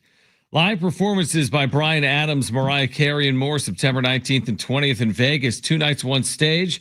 Buy tickets at AXS.com. While the world is listening on iHeartRadio, you could be there. 3 chances each weekday for you to win your trip for 2 plus $1,000 spending money. Your next chance to text and win happens Monday morning at 9 a.m. on San Diego Sports 760. Get all the info at sportssd.com/festival. Good conversation with Kevin Acee as the Padres get ready for the Dodgers here tonight. The Jackson Merrill stuff is interesting because he's just like, what they're doing is they're just hoping that he wakes up one day and is magically better. Yeah, and if it's 8 or 9 days in, it's still better than putting him on a 10-day IL. Correct. The theory being, well, you still get a day or 2 of them if he's back in 8 or 9 days, as opposed to the 10-day IL. And what other options do you have? Right. Is what they're basically saying. Mm-hmm. And I think with the way that Jackson's played this year, I mean, I hate to say it, the lineup's not missing much right now. If anything, it might be a little bit of an upgrade. Yeah, I mean, again, it's like it's a left-handed bat that's out. You've got other left-handed bats in that have had more power this year. Better years. That's the thing. You know, Gavin Sheets had a better year than Jackson Merrill. Yeah. Ryan O'Hearn's had a better year than Jackson Merrill. Yep. Again, everyone agrees. Merrill's got to get in there. He's going to play every day. Yeah. He's a big point for their team. But in the short term, it's nice to have depth. Because the truth is, this lineup might pay more dividends than if he was in it. Right. We don't know that. Maybe that's not completely fair. Merrill's a good player. He could have a big role this weekend if he was fully healthy. But with him out, I think they still have you could argue this is their most potent lineup. Yes, their most that they've used all year. Yeah. For sure, 100%. I'm just looking at what Jackson Merrill did before his injury. Yeah. So, his seasons, 261, 9 home runs, 51 RBIs, 730 OPS. That's a down year. Yep. That's a sophomore slump based off of what he did last year. Right. So he's been like an average major league hitter. Yeah. Average. Very average. Been fine. Very average. His August, John, 268, 311 on base, 42 slug, 2 home runs, 10 RBIs. So very similar to his year, truthfully. Because that's a sub 700 OPS, but he has some RBIs. He's got a nice RBI total. Honestly, 51 RBIs. His July was awful. July was flat out awful. I mean, remember, didn't he have a stretch where he had 6 or 7 or 8 straight games in the RBI? Maybe that was early August. I think it was early August. Remember that? Yeah, he was quietly having a really good. Yeah. Yeah. Whoa. You okay? Oh, Jim can't talk about it. Got choked up talking about Jackson Merrill. That was from he had RBIs in 5 straight games. Okay. But you're telling me, what did he do in July? Well, John, he hit 196 with a 566 OPS, 2 home runs, 15 RBIs. Wow. Yeah. He was not good in June either. 238 with a 656 OPS. When was he? Oh, when he was good? The first 10 days of the season. I would love to know his stats. I'll look it up on Baseball Reference. Take out the amazing start and the contract extension from that day on. Oh, right? Do it. That's the stat because he was so good. He was like the 10-day MVP. Yeah, the hamstring. Seriously, the hamstring injury wasn't good because it cost him a month. And he was so good for such a short period. We were like, can this guy have 30 home runs? So he only played literally when he went on the IL after 10 games. Listen to this, guys. Like 4 home runs or 5 home runs? 378, 415 on base, 676 slug, an OPS of 1090. He had homered 3 times and driven in 10 in 10 games. Now, from that exact moment in time, he goes on with the hammy through today. He has hit 247 with a 687 OPS and hit 6 home runs. That's crazy. Yucky. That's crazy. So, again, the story that we're seeing on like his stats, he's had a fine year. The truth is he had an amazing 10 days and everything else has just dropped from that point on. Yeah, it's not been a good year for Jackson, unfortunately. And because of circumstance, with him out of the lineup, you might have a better lineup tonight than if he were healthy and in it. It's weird, but it's kind of true, isn't it, guys? Like it's weird, but true. Again, he said, I'm looking at this, Jim, like, okay, for example, since the 10-game start, 16 doubles, 4 triples, 6 homers. It's 26 extra base hits. He's been productive. The 41 RBI is a big number in 81 games. It's a fine number. What's the day he got his contract extension? Like right before he got his injury, huh? I thought it was like the day before. Like before they went to Chicago? Was it the first week? It was the homestand, was it not? Yeah, I remember. Yeah. So within a few days.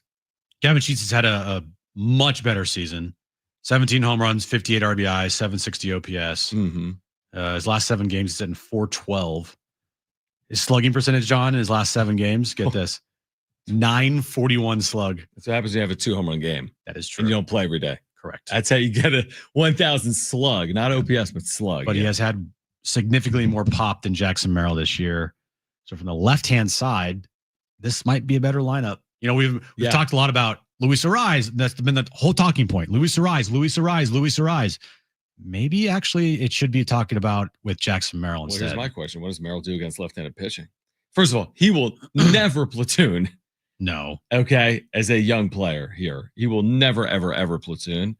But do you know the answer off the top? Like, what does your head tell you in terms of what Merrill's done against left-handed pitching this year? I'll find it. My gut is like 220, 230. 230. Listen to this. It's precipitous. 779 against righties, OPS. 779. That's good. 639 against lefties. 639. What's he hitting against lefties? He's hitting 238. Okay. What against righties? Like 260 something, 270 something? 274. Yeah. It's very similar to Arise because Arise actually has a higher OPS against left-handed pitching. How about that? That's crazy. That's really fascinating. All right, we can maybe the conversation should be about Jackson Merrill. It will never because they will never sit him. Certain things you write in. Like you're writing in Manny and Toddy and Merrill is now you're writing him in every single day when he's healthy. All right, we're going to continue this on the other side. Jim's back page coming up. Padres Dodgers game 1 at 6:40. Jon and Jim, San Diego Sports 760 live on the iHeartRadio app. So basically, Merrill's a platoon player. They gave him a huge contract, and he's just very mid. Yeah.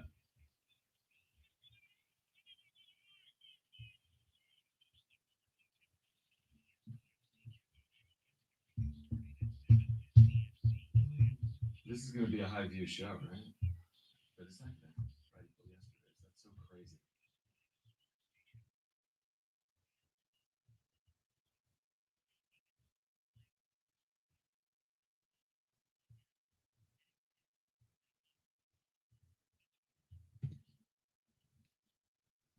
Your mic's up.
This update is brought to you by Rapid Radios. Padres Dodgers start a 3-game series at Petco Park tonight, 6:40.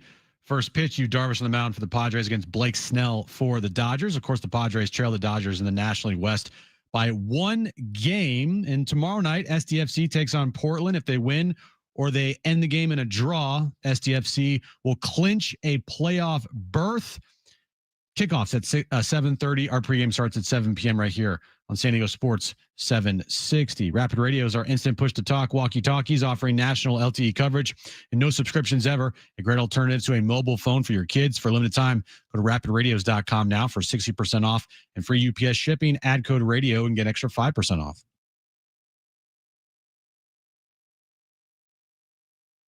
All right, Jon and Jim, we're an hour out. Here we go again. A weekend of Padres and Dodgers baseball. Here we go again. Are we going to survive it, Jim? Probably not. Are we going to overreact to it, Jim? Probably will. What will we be saying on Monday? It's like the Hartman headlines segment. I have no idea. I have no idea. I have no idea. I know this Monday we were very harsh. Yeah, it's just been swept by the LA Dodgers. Right. They went. Could you not be? They went from in first place to in second place.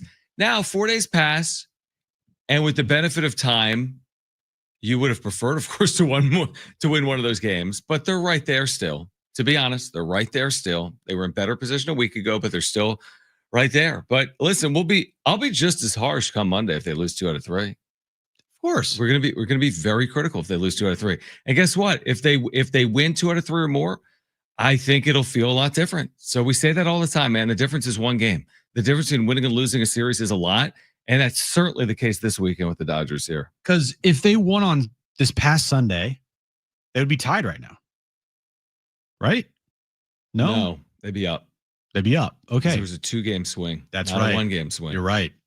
So yeah, if they won Sunday and they only lost 2 or 3, they'd be up a game now then, right? Be up a game, and it was very winnable. They came back from 4-0 down to tie the score, only to allow the home run to Mookie Betts. Right, but then when you play the way you did in the start the game, and Yu Darvish gives up four runs there, and you're just like, okay. Yeah, but that was another risk game where they had a zillion opportunities, and they only scored the 4 runs. And they had so many men left on base, and they worked so hard to tie it up to only see it go away within 3 pitches the following inning. Felt like 3 seconds. It was a minute. Yeah, it was a minute later. It felt that's where having no power hurts you, because the opposing team, it's like, boom, all right. Just run into a ball. 2 pitches later, home run. For the Padres, it's like they need to go station to station, bunt a couple guys over, have a hit, a knock. Like they need a lot of things to happen for them to score multiple runs in an inning. Rarely do they get 3-run bombs. They got one this past week, which was like, whoa, okay. A little more of that, please. That'd be nice. 4 home run game. I know. And first again, time all are you year. Expecting it? Of course, you're not expecting it. But is it possible, at least with the O'Hearn Sheets lineup, you can envision home runs being hit with more regularity? And the truth is, someone like Manny, he's going to get his, and he got one, right? He got his 21st here finally. Yeah. So, like, there's some guys in there that are going to get there, so to speak. You'd like to think Tatis is that guy, but we can't even have that conversation right now. So, listen, you need to run into another ball or two. They're still 29th in baseball in home runs hit, and the Dodgers are first and second. And that is a big difference between these two teams, what you just laid out. It felt like pulling teeth to score the 4 runs they scored at Dodger Stadium on Sunday. 4 one-run innings. Right. 4 one-run innings, I think, with rallies, where the Dodgers scored the 4 runs in the 1 inning. It's a different way. It's a different way. You can win both ways, but sometimes you just want to run into a ball, and hopefully they do that this weekend. And they have won every type of way this past week. True. Coming from behind, having all those home runs, scratching and clawing to get up 5 runs on the board. Like they've put together this past week against the Giants. They've won in every type of way. Now, I would prefer the way that they did on Wednesday night, where they hit homers, like just bombs left and right. Good pitching, good defense. Fernando Tatis Jr., the amazing catch. Like, I'd prefer them to win games like that than win games like they did on Tuesday night. But again, beggars can't be choosers, and a win is a win, and that's all that matters. I'll give you a weird stat. They put it on TV, and Kevin wrote it post-game yesterday. The Padres have 20 wins this year when trailing by multiple runs. I wouldn't necessarily expect it based on some of the things we've said about their offense, but they have 20 wins this year when trailing by 2 or more runs. So 20 come from behind wins of 2 or more runs, not a 1 run come from behind win, but 20 of 2 or more runs. So again, has the offense been great? No, the numbers would tell you it hasn't. But have they been like pesky enough, gritty enough? Yeah. I mean, even I go back to yesterday, it was 2-0. They didn't look great, right? The defense wasn't good. Verlander's on the mound. He looked very good for 3 innings, and then they got to him. Mm-hmm. So, again, do I love their chances trailing 4-0 to a team like LA? I don't. But have they proven that they can overcome like a 3-1 deficit or 2-0 deficit? Yeah, because they've done it actually 20 times. I just feel like, though, at some point, this Dodger bullpen, it's been bad most of this year. It's going to get healthy.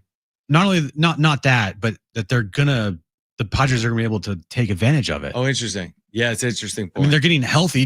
Tanner Scott is now back, and I think Kirby tomorrow. Yates is tomorrow. But their numbers are still their numbers, and interesting. Yeah, I just feel like over the course of this series, the Dodgers bullpen can't continue to shove against the Padres, can they?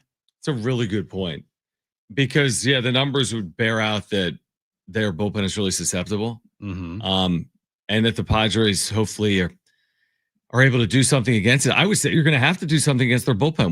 When I see Snell, Glasnow, Yamamoto, I'm kind of hoping you can get to the middle of that bullpen and chase those guys. Yeah, and hopefully you get to the bullpen tonight in like the 5th inning, like make Blake Snell throw a lot of pitches. We've watched Blake Snell so much here. What is his kryptonite? His high pitch count. Yep. So get him to throw as many pitches as you possibly can get in the first 3 innings. So then he doesn't go deeper into games, because if he has a quick, 3 innings here, that's trouble. That was the problem with running into outs the other day. That's exactly the problem with running into outs. And you're right. He's a guy that has so much success, but he does it throwing 22 pitches in an inning. Mm-hmm. And 22 times 5 is 110. He wouldn't even go 5 innings in that scenario. I'm with you. It's like, even if Snell is good, make him work. So if you get him out after 4 2/3 innings and he's good, at least you have a chance against the middle of that Dodgers bullpen. That is a huge key. Because Snell went 6 innings the other day. You got to make him work fewer than that. 4 2/3, 5 1/3, something like that. If Snell goes 6 tonight, my guess is the Dodgers will win the game. Mm-hmm. Because if he's going 6, he is most likely going to be pitching well. Yeah. And can Darvish match that? That's a big question. So the game plan tonight, 1, when you get on base, don't run into outs. Okay. 2, make him throw a lot of pitches. They were on their way to doing that last Saturday night, but they let him off the hook, and they gave him these easy outs when early on, if you didn't get thrown out as many times as you did, that game is probably completely different.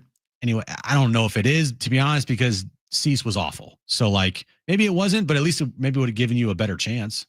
Remember as well that the Padres trailed 4-0 Saturday, 4-0 Sunday, 4-0 Monday. Oh yeah, that's right. 1-0 Tuesday before not trailing on Wednesday and then trailing again yesterday, 2-0. They've trailed early in a ton of games recently. Yeah. 5 of their last 6 games, they've trailed by, multiple runs early. So if it wasn't for Fernando Tatis Jr.'s amazing catch, they would have trailed that game too. Great point. That would be 6 consecutive games, if not for Tatis doing something that he can only do in all of the sport. Great point. All right, Jim's back page is coming up on the other side. We're with you until 6 p.m. Padres and Dodgers are 1 hour out from Petco Park in downtown San Diego at 6:40. This is Jon and Jim, San Diego Sports 760, and live on the iHeartRadio app.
All right, Jon and Jim. Again, SDFC back tomorrow night. They're taking on Portland at Snapdragon Stadium.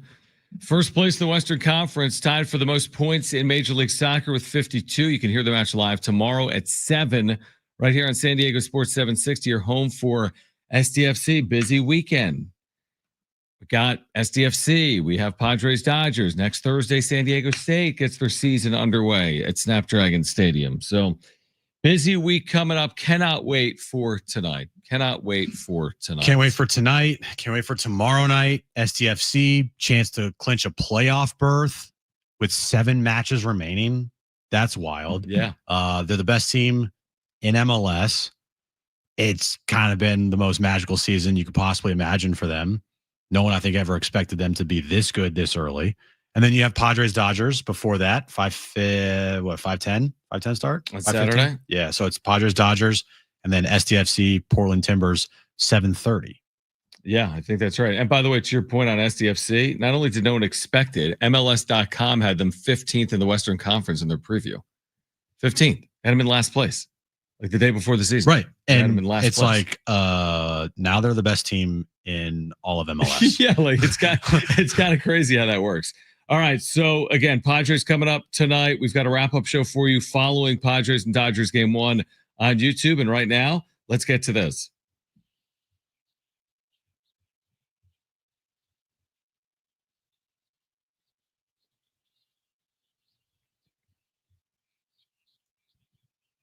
Real quick, 5:40 tomorrow. 5:40 tomorrow. 6:40 tonight, 5:40 tomorrow. And then, of course, Sunday, the Padres play at 1:10.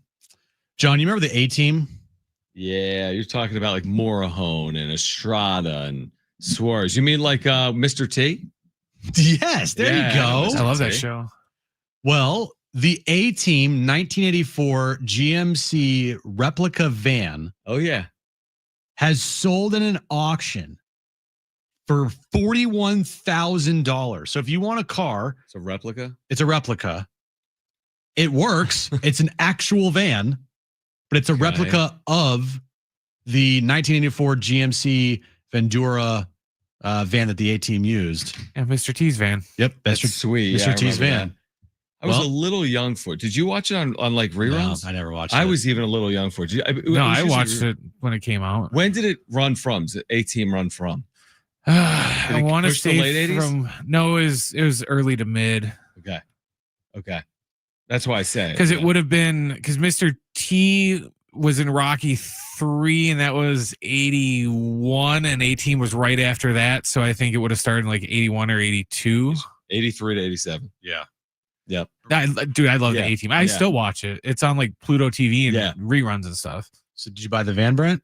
For 40 grand? You think I can afford a 40,000? 40 grand. This is one of the cheapest auction things you've ever had, and it's still way too expensive for me. Right. That's a lot of money. It is, but hey, look. But a working van? A working van for 40 grand? I mean, obviously, if it works, that's kind of cool. Kind of badass. Yeah, Just it's roll really up to cool. work in the A-team van.